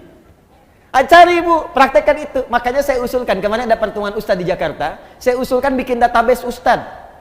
Database. Sehingga masyarakat itu gampang. Ketika ingin belajar, tinggal buka database-nya, klik tafsir, maka keluarlah ustadz-ustadz ahli tafsir. Lalu dibuat kemudian aplikasi pengajiannya. Keluar, majelisnya di Bandung ini, di Bekasi ini, Jakarta ini, pakarnya ini. Oh, kalau ada hebat tuh. Ngaji di mana? Klik keluar. Gampang. Itu bagian pertama. Jadi jangan sampai Ibu salah ngaji. 2. Yang paling menarik, wa hasunat akhlaquhu, kurang lebih kalimatnya demikian. Dan baik akhlaknya. Pintar tapi akhlaknya buruk, maka akan mencetak murid yang pandai tapi tak berakhlak. Gurunya pintar memang, Al-Qur'an hafal, hadis hafal dengan nomornya, tapi juga sering mengajarkan tata adab yang tidak bagus, mencela juga rajin. Mengajar sambil mencela. Mengajar misalnya sambil menghina. Mengajar sambil menjelek-jelekan. Makanya jangan heran kalau Anda jadi alumni dari situ, keluar pintarnya ada, dalilnya tahu, tapi juga mencelanya hobi. Pandai di bidang ilmu dan profesional di bidang maksiat. Apa profesinya? Mencela. Kalau nggak sama dicela. Kalau nggak serupa dijauhi. Itu jadi persoalan. Bukankah dakwah Nabi merangkul bukan memukul? Bukankah dakwah Nabi mencintai bukan mencelai? Bukankah dakwah Nabi mengajak bukan menghinakan? Jelas ya? Coba dicek lagi. Ini adab. Ini yang bicara ulama-ulama salaf. Ulama salaf. Orang-orang terdahulu. Kami diajarkan adab dahulu sebelum belajar ilmu. Kata Imam Malik, saya belajar adab kemudian 20 tahun baru setelah itu saya belajar ilmu. Dan saya ketahui ternyata belajar adab itu lebih utama dibandingkan dengan ilmu. Nanti saya beritahu rahasia, Bu ya. Ada sebuah rahasia, tapi ini diantara kita saja. Kalau ibu bisa belajar adab ini lebih bagus, atau tanamkan kepada anak Anda, cucu Anda, belajar adab lebih dahulu, maka Allah akan buka semua peluang ilmu dengan begitu mudahnya. Adabnya berhasil, ada orang yang ketika adabnya berhasil baru dibacakan sekali, Allah sudah tanamkan kalimat itu dalam jiwanya, seketika hafal. Imam Al-Bukhari itu sekali dibacakan langsung hafal. Abu Hurairah punya adab yang tinggi, didoakan oleh Nabi. Begitu dibacakan seketika langsung ingat. Ada orang yang baru mendengar langsung paham kemana arah pembicaraan ini. Ada. Apa rahasianya? Yuk, adab yang kedua. Satu tadi lurusnya niat, dalilnya sudah ada. Makanya Nabi menekankan di Al-Bukhari nomor hadis yang pertama, innamal a'malu bin niat. Amal itu bergantung kepada niatnya. Maka ibu tolong luruskan niat, Bu. Anaknya kalau sekolah diniatkan diluruskan niatnya. Karena Allah. Ibu saya tanya, anak disekolahkan supaya pintar apa supaya Allah ridha? Ridha. Benar. Supaya pintar apa supaya Allah ridha? Tuh kan mulai nambah, pintar dan Allah ridha. Coba dilihat lagi. Kalau ibu ingin Allah ridha, ibu pasti akan mencari sekolah yang mendatangkan keridhaan Allah. Coba, ibu pengen Allah ridha. Allah ridha dengan orang yang soleh. Allah ridha ketika hambanya tidak meninggalkan sholat. Nah, ibu sekolahkan anak di tempat yang tidak mengajarkan sholat. Ya gimana? Ya wajar kalau pulang dia nggak bisa sholat. Ya wajar kalau dia pulang ibunya capek teriak-teriak, sholat dulu. Nah, asarnya, mama gimana sih? Tadi barusan duhur, sekarang udah asar lagi. Coba cek. Maka cari yang pintar dan Allah ridha. Sekarang banyak, Bu, sekolah-sekolah yang membuat murid pintar dan Allah ridha. Dan sekarang Masya Allah kampus-kampus bahkan membuka beasiswa bagi para penghafal Quran. Kampus umum loh, membuka beasiswa bagi para penghafal Quran. Bahkan sekarang di kepolisian, di tentara, di pekerjaan-pekerjaan umum itu penghafal Quran dapat prioritas. Tiba-tiba ada orang liberal mengatakan ini diskriminatif ini. Diskriminatif bagaimana? Kan pembukaannya umum. Orang yang hafal kitab sucinya dapat beasiswa. Ya kalau Anda pengen dapat beasiswa, hafalkan kitab sucinya. Silakan. Cuman memang Quran mukjizat untuk menunjukkan Quran itu firman Allah bukan buatan manusia, makanya gampang dihafal. Kitab-kitab lain ya sumbernya diragukan dari Allah. Karena diragukan maka sulit dihafal. Makanya nggak pernah ada kompetisi menghafal Quran di kitab lain. Di Quran itu ada. Ingat, saya nunjuk Quran, saya nggak beri contoh langsung. Kalau saya contohkan langsung, pulang sini tersangka saya. Tidak, kita ingin menunjuk pelajaran kita di sini. Jelas ya? Paham? Dua. Saya cepat. Nanti saya berhenti 5 menit lagi supaya kita bisa diskusi. Kedua, adab yang kedua, bagaimana seseorang dia bisa mendapatkan ilmu yang baik dari Allah Subhanahu wa taala sesuai dengan adabnya dan akhlaknya, maka dia menjaga hubungan dengan Allah Subhanahu wa taala. Yang pertama meniatkan karena Allah, yang kedua menjaga hubungan dengan Allah Subhanahu wa taala. Titik dua. Dengan meningkatkan takwa. Ini rahasianya. Dengan meningkatkan takwa. Dalil, Bu, dalilnya. Pakai dalil ya supaya kuat. Quran surah kedua Al-Baqarah. Quran surah kedua. Akhir ayat 282. Ibu lihat ke akhirnya saja. Akhir ayat 282. Paling kiri sebelah bawah di mushaf. Akhir ayat 282. Sudah? Perhatikan ayatnya. Langsung ke ujungnya, langsung ke bawah. Kalau dari atas, ya ayyuhalladzina amanu idza tadayantum bidain, lihat ke bawah paling ujung. Wattaqullah wa yu'allimukumullah. Ada? Wattaqullah, tingkatkanlah takwamu kepada Allah. Wa yu'allimukumullah, maka dengan peningkatan takwa itu Allah akan mengajarkan kepadamu kemudahan dan tambahan pengetahuan. Jadi ternyata peningkatan takwa itu selaras dengan peningkatan pengetahuan. Orang yang meningkatkan takwanya semakin tinggi, semakin mudah dia mendapatkan tambahan pengetahuan dari Allah. Nah, ibu sekalian, karena itu, ini rahasia yang ingin saya sampaikan. Ulama-ulama dahulu dan orang-orang pintar terdahulu itu sebelum belajar ilmu, mereka kemudian meningkatkan takwa terlebih dahulu kepada Allah. Takwa dulu, Bu. Nanti saya contohkan orang-orangnya. Nah, sekarang kalau ibu tanya, Ustadz, bagaimana cara meningkatkan takwa kepada Allah? Kalimat takwa dalam Quran itu derivasinya disebutkan 115 kali. Ada 115 kali. Dari 115 kali penyebutan ini, puncak paling tingginya itu dua. Satu, jenisnya ada dua. Satu, ibadah ritual. Ibadah ritual, salat, itu bagian dari takwa. Dzalikal kitabu la raiba fi hudal lil muttaqin. Muttaqin orang takwa. Siapa muttaqin orang takwa ini? Ayat 3-nya. Alladzina yu'minuna bil ghaib wa yuqimunas shalat. Karena itu, kalau anak ibu ingin dimudahkan pengetahuan oleh Allah, Allah yang punya ilmu, Allah yang punya pengetahuan, Allah yang punya wawasan segalanya, semua tidak luput dari Allah. Ya, perhatikan, wa huwa ala kulli syai'in qadir, wa huwa bikulli syai'in alim. Semua Allah tahu. Kalau ingin diberikan oleh Allah pengetahuan itu, maka dekati Allah pemiliknya. Bagaimana caranya? Salat, tingkatkan salatnya. Maka anak ibu jaga betul disiplin salat. Kalau perlu tambah, Bu, tahajud. Ini saya sebelum ke sini, saya pamit pada anak saya, terus sedang ikut program tahajud di sekolahnya. Sekarang bagus di anak-anak SD nih. Kelas 1 SD ya, itu sudah dibawa ke masjid. Terus ada mabit, diberikan malam bimbingan iman dan takwa. Ya, anak-anak latihan supaya dilatih, supaya terus dibawa dalam kehidupannya, anak-anak ini. Masya Allah, itu anak-anak kecil, Bu. Ya, yang kecil-kecil 6 tahun, 7 tahun. Itu saya datang ke situ sedang pada tidur, terlelap. Bilang, Masya Allah, nih anak-anak nih. Saya udah dewasa banyak maksiat, kalian kecil-kecil ini bangun malam. Mau latihan untuk mendekat kepada Allah, padahal belum tentu balik. Ibu bayangkan, anak belum balik, sudah berlatih untuk bangun malam. Kita yang sudah balik, makan dikalahkan oleh kantuk untuk bangun malam. Tapi cita-citanya surga, Bu, Firdaus lagi. Tuh. Aduh. Latihan. Karena itu Nabi meminta kepada para orang tua, anak dari kecil itu diajari sholat.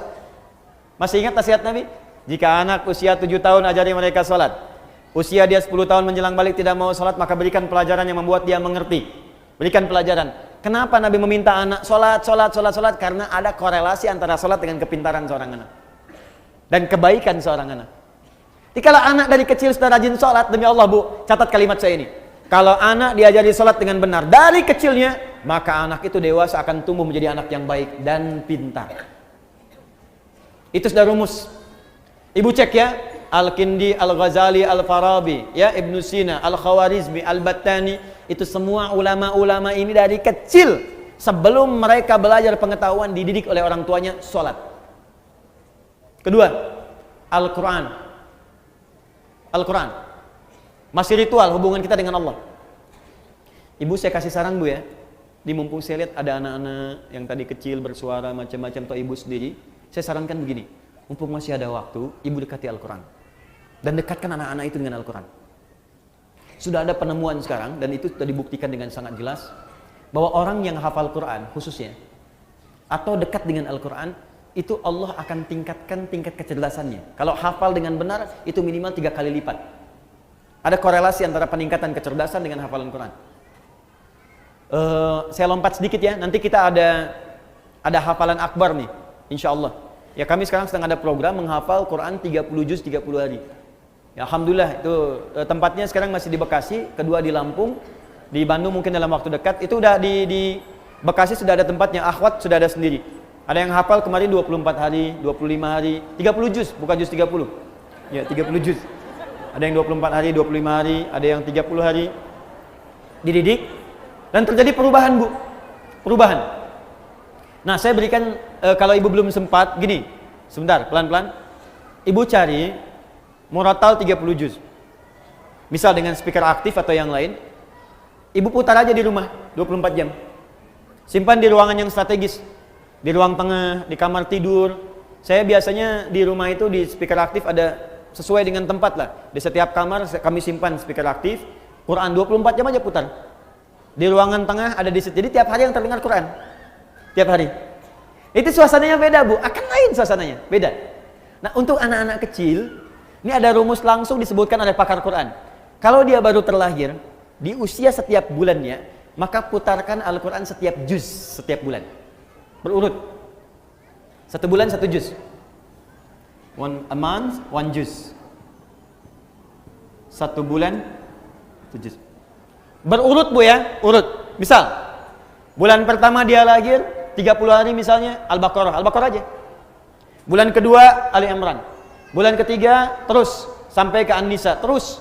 Ya, misal itu bukan surat, maaf. Juz 1 Al-Fatihah sampai 141. Juz 2 142 sampai 253. Juz ketiga ya 253 sampai dengan Ali Imran ayat ke-92. Terus juz 1, juz 2, juz 3 sampai juz 30. Jadi begitu anak itu usia 30 bulan, dia sudah mendengar 30 juz. Dan bayi itu fungsi pertamanya pada pendengarannya, bukan pada penglihatannya. Ketika usia 30 bulan artinya 2 tahun setengah. 24 bulan 2 tahun, 6 bulannya setengah, 2 tahun setengah dia sudah mulai bisa bicara. Dan dia sudah menghimpun di memorinya 30 juz Al-Quran. Anak itu, ini sepakat para pakar Quran, hanya tinggal diajarkan menghafal Quran 6 bulan, hafal Quran 30 juz. Di 3 tahun anak itu sudah hafal 30 juz. Itu yang dilakukan oleh orang tuanya Fajar dulu. Begitu dikasih ASI, bacakan. Ternyata saat dia bisa bicara 3 tahun, yang keluar di mulutnya Quran.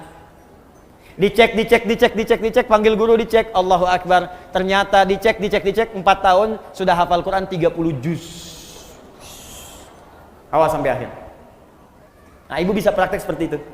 Nah, nanti antara hafalan Quran, karena Quran itu punya kurang lebih 52.000 kosakata. Penelitian menunjukkan orang yang banyak hafal kosakata itu akan berpengaruh pada wawasan. Dan karena dilatih cepat menangkap pengetahuan, dilatih cepat menangkap informasi, Quran itu kan paling dahsyat, Bu. Kami sekarang sedang punya proyek itu meng-MRI otak penghafal Quran. Ya, bagaimana cara dia menghafal dengan mengeluarkan Qurannya. Kan kalau yang biasa-biasa ditanya gini misalnya, Ibu kemarin jam 5 sore ada di mana? Berpikir dulu kan? Pikir dulu baru keluar. Penghafal Quran tidak. Teruskan. Qul huwallahu sepersekian detik. Bagaimana bisa mengeluarkan informasi itu di dalam bagian otak kita sehingga sepersekian detik bisa keluar. Nah, itu kalau menghafal Qurannya benar, Bu, itu bisa dipakai memori untuk menghafalkan pengetahuan yang lain. Belajar fisika, begitu disampaikan masuk, dibutuhkan keluar cepat. Biologi, dihafalkan masuk, keluar cepat. Makanya orang Islam dulu, itu walaupun mereka ahli biologi, matematika, bahkan kedokteran, itu rata-rata semua penghafal Quran. Ibu buka ya, ada kitab namanya Bidayatul Mujtahid. Sekarang banyak digandrungi, kitab fikih. Fikih perbandingan. Bidayatul Mujtahid ini, Bu, itu tentang fikih perbandingan, tapi yang nulis dokter bedah.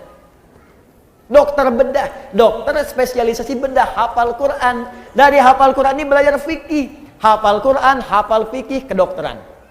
Ibnu Sina hafal Quran, hafal hadis, hafal tafsir, kedokteran. Al-Khawarizmi hafal Quran, hafal hadis, ahli matematika. Tuh. Hampir semua. Ibu kalau nggak percaya silahkan. Dan saya coba memulai membuktikan itu, ternyata banyak dampak perubahannya, betul itu. Ya, saya belajar, Bu, saya belajar.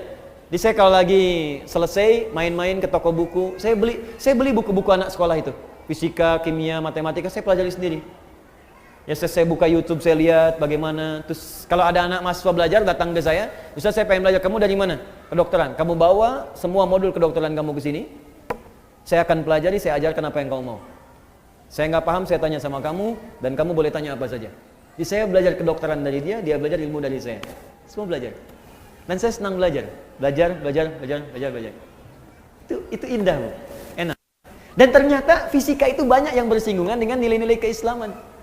Ya, di bab gaya aja, gaya gerak sama dengan gaya dorong, F1 sama dengan F2.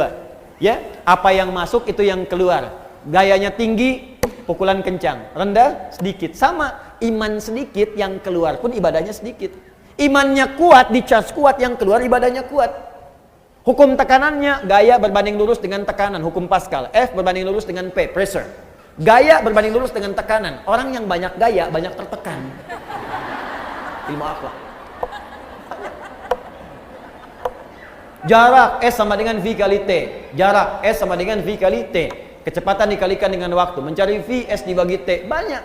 Jarak ke pengajian itu berapa? V kecepatan, T waktu. Orang yang menghargai waktu pasti akan cepat-cepat datang ke pengajian.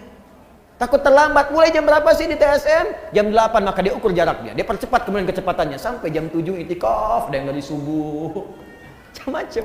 Korelasinya tinggi. Nah, sekarang anak fisika itu belajar untuk ujian saja. Anak sekolah belajar hanya untuk ujian, makanya ilmunya nggak dipakai dalam kehidupan. Itu almarhum yang Habib itu kan rajin baca Qur'annya, sholatnya rajin.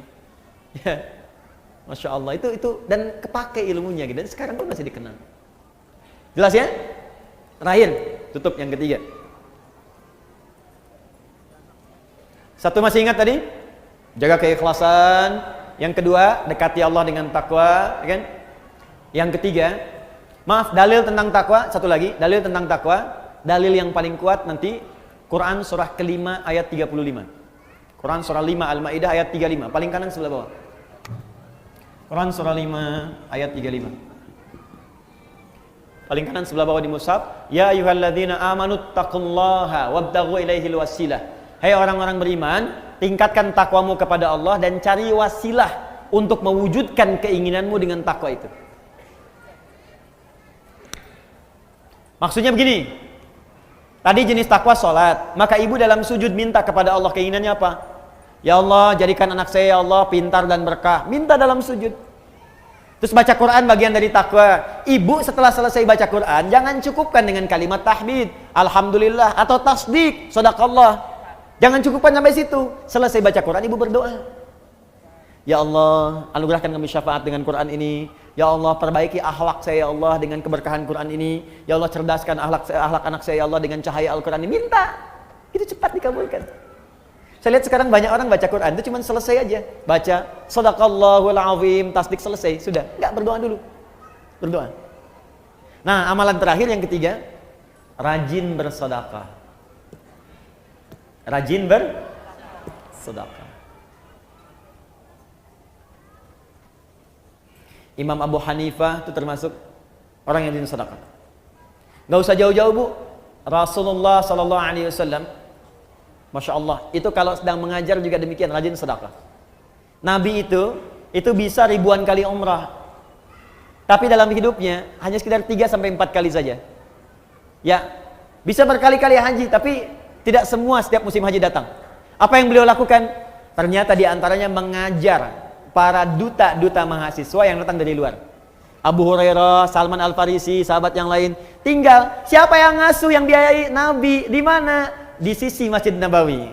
Ada Sufah namanya. Kalau ibu dekat Raudhah, sekarang wilayah Raudhah dengan yang masjid awal itu karpetnya hijau.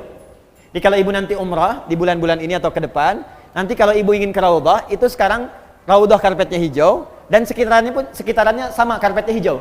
Itu yang karpet hijau itu wilayah asli masjid pada waktu dulu. Aslinya segitu.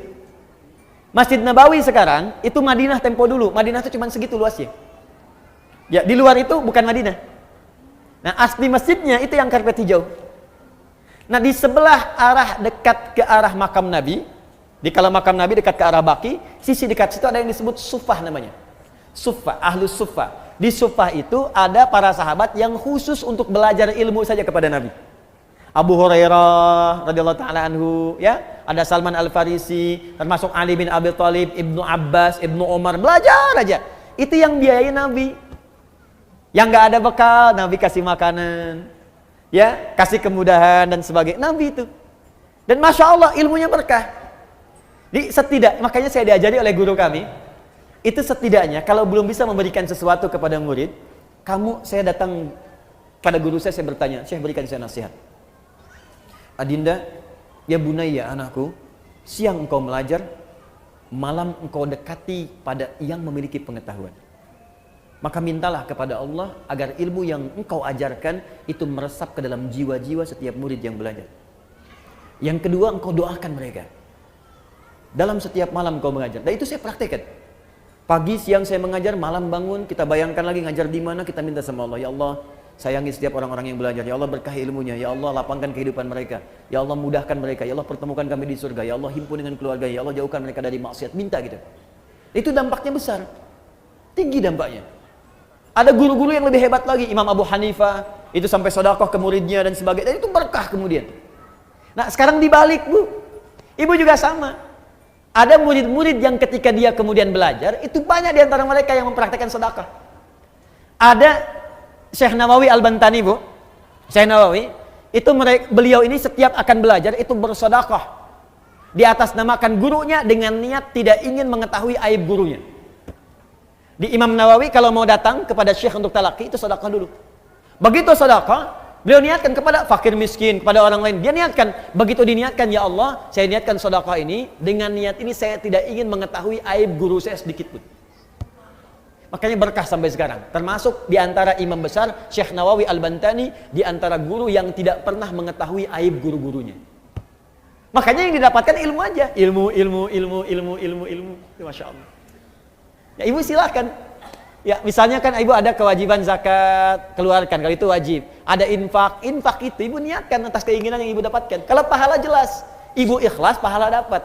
Tapi sertakan di situ keinginannya mau apa.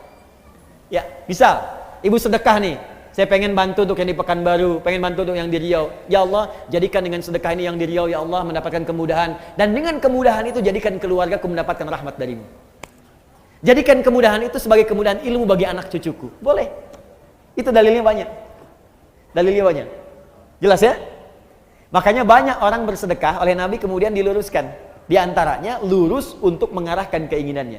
Ya Rasulullah, bolehkah aku bersedekah untuk ibuku yang telah wafat? Boleh. Dia bersedekah diniatkan untuk ibunya yang wafat. Pahalanya mengalir. Ada. Jelas ya? Baik, maka ibu sekalian, dan sedekah terbaik tidak harus dengan menggunakan materi. Sedekah itu setiap amal soleh yang bisa dikerjakan. Berdoa, saya doakan ibu, ibu pun doakan saya. Murid doakan guru, guru doakan murid, itu sedekah yang paling bagus. Malam-malam tanpa harus tahu, ibu nggak usah SMS saya, Ustaz saya doakan nanti, ya nggak usah. Ibu doain aja. Ya Allah ampuni dosa Adi Hidayat, ya Allah ampuni dosanya, ampuni dosa keluarga. Itu aja, saya nggak minta apapun, itu aja. Nanti insya Allah keberkahan Allah turunkan, langsung Allah yang berikan. Mungkin tidak harus dari saya, mungkin dari guru-guru yang lain. Jelas? Baik, kalau sudah jelas, saya kira saya cukupkan untuk hari ini. Kita sampai jam 10 kalau saya tidak keliru. Ada 2 menit barangkali untuk menyimpulkan. Saya tanya dulu, ibu paham? Insya Allah. Jadi kalau kita mau beribadah harus pakai apa? Dalil. Contohnya dari mana? Hadis Nabi. Hikmahnya dapatkan, akhlaknya tujuan. Untuk mendapatkan akhlak itu kita mesti belajar dengan baik. 1, lakukan ikhlas karena siapa? Kedua, dekati Allah dengan apa? Takwa. Ketiga, rajin apa? Sedekah. Bisa dengan doa, bisa dengan materi, bisa dengan amal soleh dan sebagainya. Maka lakukan itu. Saya berikan 3 saja dulu untuk bisa memanfaatkan dan mudah untuk mengamalkan apa yang kita telah pelajari. Saya tanya, paham insya Allah? Siap mengamalkan? Yakin dengan Al-Quran? Siap mengamalkan Al-Quran? Baik, saya uji dulu ya. Saya uji 1 ayat aja. Quran surah ke-5 Al-Maidah. Ya ayat 100 sampai 101. Yakin dengan ayatnya? Siap mengamalkan? Ya ayyuhalladzina amanu. Hei orang-orang yang masih beriman, yang telah beriman. Jadi ini untuk yang beriman saja. Kalau yang enggak beriman enggak berlaku. La tas'alu an asya'a in tubdalakum tasukum. Kalau uraian sudah jelas disampaikan, sepanjang kau beriman jangan banyak dipertanyakan lagi. Khawatir banyaknya pertanyaan itu menjadikan yang jelas menjadi tidak jelas nantinya. Baik, jelas uraiannya? Paham? Masih beriman? Ada pertanyaan? Oh, alhamdulillah. Baik, kalau begitu kesimpulan telah disampaikan, uraian telah dijelaskan. Saya menyampaikan pengumuman. Yang pertama, Ibu insya Allah dalam waktu dekat ini kita juga bermohon doa. Kami telah menyeleksi se-Indonesia untuk membuat program kaderisasi ulama ke depan. Jadi saya ini nggak akan lama juga mengajar. Suatu saat mungkin saya akan berpulang, saya meninggal, dan saya berharap ada yang meneruskan kembali. Kita bekerja sama dengan beberapa kampus di dunia ini. Nah, alhamdulillah diberikan kuota beasiswa. Insya Allah di bulan depan ada siswa-siswa kami yang akan berangkat. Ya, ada yang nanti ke Al-Azhar untuk khusus pembinaan dai. Ada, kemudian ada yang ke Sudan, ada 40 orang. Ada yang khusus belajar Quran juga. Ada yang di Turki, ada yang di Madinah. Nah, kita doakan anak-anak ini mudah-mudahan saat pulang nanti mereka menjadi ulama yang baik yang bisa mengabdi kepada masyarakat untuk agamanya. Kedua, ada program yang bagus untuk ibu, juga untuk anak-anaknya mungkin bisa didapatkan. Yang paling cepat nanti bulan depan ini akan dibuka 2 program baru. 1, PKU, Pendidikan Kadar Ulama. Itu nanti setahun akan belajar dengan saya. Saya sudah siapkan tempat tinggal khusus. Nah, bulan depan itu ada pembukaan untuk akhwat. Nanti kalau nanti ada kualifikasinya, anak-anak ibu mungkin sesuai, nanti bisa bergabung di situ. Jadi tempatnya khusus untuk perempuan saja. Materi-materinya pun yang dibutuhkan oleh perempuan, tapi untuk mengkadar ulama perempuan. Nah, itu khususnya untuk ulama. Jadi bukan peserta biasa. Nanti ada khusus nanti kualifikasinya. Syekh-syekhnya pun nanti selain nanti saya bimbing, ada syekh yang mengajar langsung, ada yang dari Mekah ya, ada yang dari kemudian Madinah. Saya sudah kontak 17 orang akan datang nanti. Kemudian yang ikhwan, satu lagi yang laki-laki ada. Ya, jadi laki-laki ini angkatan ketiga. Di setahun dengan saya belajar, setelahnya nanti akan meneruskan sesuai dengan spesialisasinya di Timur Tengah. Yang kedua, nanti ada program untuk menghafal Quran. Ini dibagi 2. Yang pertama ada menghafal akbar, ya, at-taisir akbar. Insya Allah nanti akan diumumkan bulan depan nanti insya Allah ya, ada pengumumannya. Itu nanti akan diajarkan menghafal Quran di tempat masing-masing, 30 hari 30 juz. Dan spesial nanti ada bimbingannya. Nah, yang khusus itu barangkali di Indonesia sekarang tempatnya baru, kemudian di Bekasi pesertanya terbatas. Itu nanti ada 30 hari waktunya. Nanti ibu lihat saja di web quantumakhyar.com ya, quantumakhyar.com, atau di sosial media kami Adi Hidayat Official. Nanti ada pengumuman. Mohon maaf, mungkin nanti akan terbatas sifatnya Bu. Mungkin 20 orang saja atau 40 orang saja. Nanti akan dibuka dengan kelas-kelas tertentu. Ya, saya kira itu yang bisa saya sampaikan. Semoga insya Allah ada manfaatnya. Kami akan bersambung di sini sampai besok di Bandung. Siang ini di Al-Fathu ba'da Zuhur, tafsir surat Yusuf, dan malam insya Allah di Mujahidin tentang 4 tingkatan ilmu yang bisa kita maksimalkan dalam kehidupan. Dan kalau ada tanya jawab, ada pertanyaan, besok insya Allah di Kota Baru Parahyangan itu khusus tidak ada materi, semuanya materi tanya jawab saja. Ibu boleh bertanya apa saja dan kami insya Allah menjawab sebatas apa yang bisa kami ketahui dengan izin Allah Subhanahu Wa Taala. Terakhir, sekali lagi ada himbauan dari gerakan panitia Sab Muslimah untuk bisa berkontribusi bagi teman-teman kita yang terkena musibah asap. Ya, silahkan saja nanti teknisnya diatur oleh panitia dan mudah-mudahan diantara kita ada yang Allah berkahi. Dan insya Allah saya pun akan ikut nanti melalui panitia dengan izin Allah Subhanahu Wa Taala. Kita berdoa terlebih dahulu. Mudah-mudahan dengan doa ini hati kita dilembutkan dan kemuliaan diberikan kepada kita semuanya. Nanti setelah berdoa barangkali teman-teman panitia bisa dimaksimalkan. Ustaz, kalau ini dulu sebelum berdoa. Sekira berdoa lebih bagus ya. Bismillahirrahmanirrahim. Alhamdulillahirabbil alamin, arrahmanir rahim, maliki yaumiddin. Iyyaka na'budu wa iyyaka nasta'in. Shiratal mustaqim, shiratal ladzina an'amta 'alaihim ghairil maghdubi 'alaihim waladdallin. Allahumma shalli wa sallim barik ala rasulikal karim nabiyina al-amin sayyidina Muhammadin wa ala alihi wa sahbihi ajma'in. Allahumma rabbana la tada' lana fi maqamina hadha wa fi kulli maqamin dhanban illa ghafartah. Ya Allah, jika ada yang hadir di majlis ilmu ini datang membawa kesalahan, kekhilafan dan dosa, maka mohon jangan biarkan yang meninggalkan majlis ini kecuali Engkau telah ampuni seluruh dosa-dosanya. wala hamman illa farajtah ya Allah. Jika ada yang datang ke majlis ini membawa kegelisahan, maka mohon jangan biarkan dia meninggalkan majlis ini kecuali Engkau telah tenangkan keadaan jiwanya. Allahumma wala asran illa yassartah ya Allah. Jika ada yang datang ke majlis ini membawa kesulitan dalam hidupnya, di rumah tangganya, pekerjaannya, kehidupan sosialnya, maka mohon dengan semangat ibadahnya ya Allah mudahkan segala urusan-urusan kesulitannya. Allahumma wala maridan illa syafaitah. Jika ada di antara kami yang tengah Engkau uji dengan penyakit seberat apapun ya Allah, maka mohon angkat dan sembuhkan segala penyakitnya. Allahumma taqabbal minna innaka antas samiul alim wa tub alaina innaka antat tawwabur rahim. Ya Allah, mohon terima seluruh amal ibadah yang telah kami kerjakan sampai detik ini, dan jika pun kami berbuat dosa maka mohon terima taubat kami ya Allah untuk menghapuskan dosa-dosa kami. Allahumma alhiqna bis salihin ma'al ladzina an'amta 'alaihim minan nabiyyin wasiddiqin wasyuhada'is salihin wa hasuna ulaika rafiqa. Ya Allah, dekatkan kami dengan orang-orang saleh.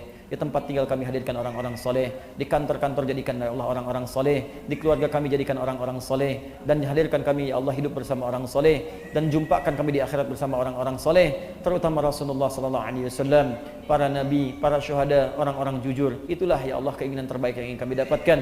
Allahumma ij'alna minal mutasaddiqin. Ya Allah, jadikan kami hamba-Mu yang gemar untuk bersedekah. Ij'alna ya Allah minal musallin, jadikan kami hamba-Mu yang gemar untuk menunaikan salat. Ij'alna ya Allah minas shaimin, jadikan kami hamba-Mu yang gemar menunaikan puasa. Allahumma ij'alna minal muttaqin, dan jadikan kami puncaknya ya Allah hamba-hamba-Mu yang senang meningkatkan takwa kepada-Mu.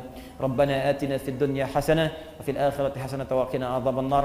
Bi fadlika subhana rabbika rabbil izzati amma yasifun, wa sallallahu ala nabiyyikal karim sayyidina Muhammadin wa ala alihi wa sahbihi ummati ila yaumiddin. Subhanakallahumma wa bihamdika asyhadu an la ilaha illa anta astaghfiruka wa atubu ilaik, wa akhiru da'wana alhamdulillahi rabbil alamin.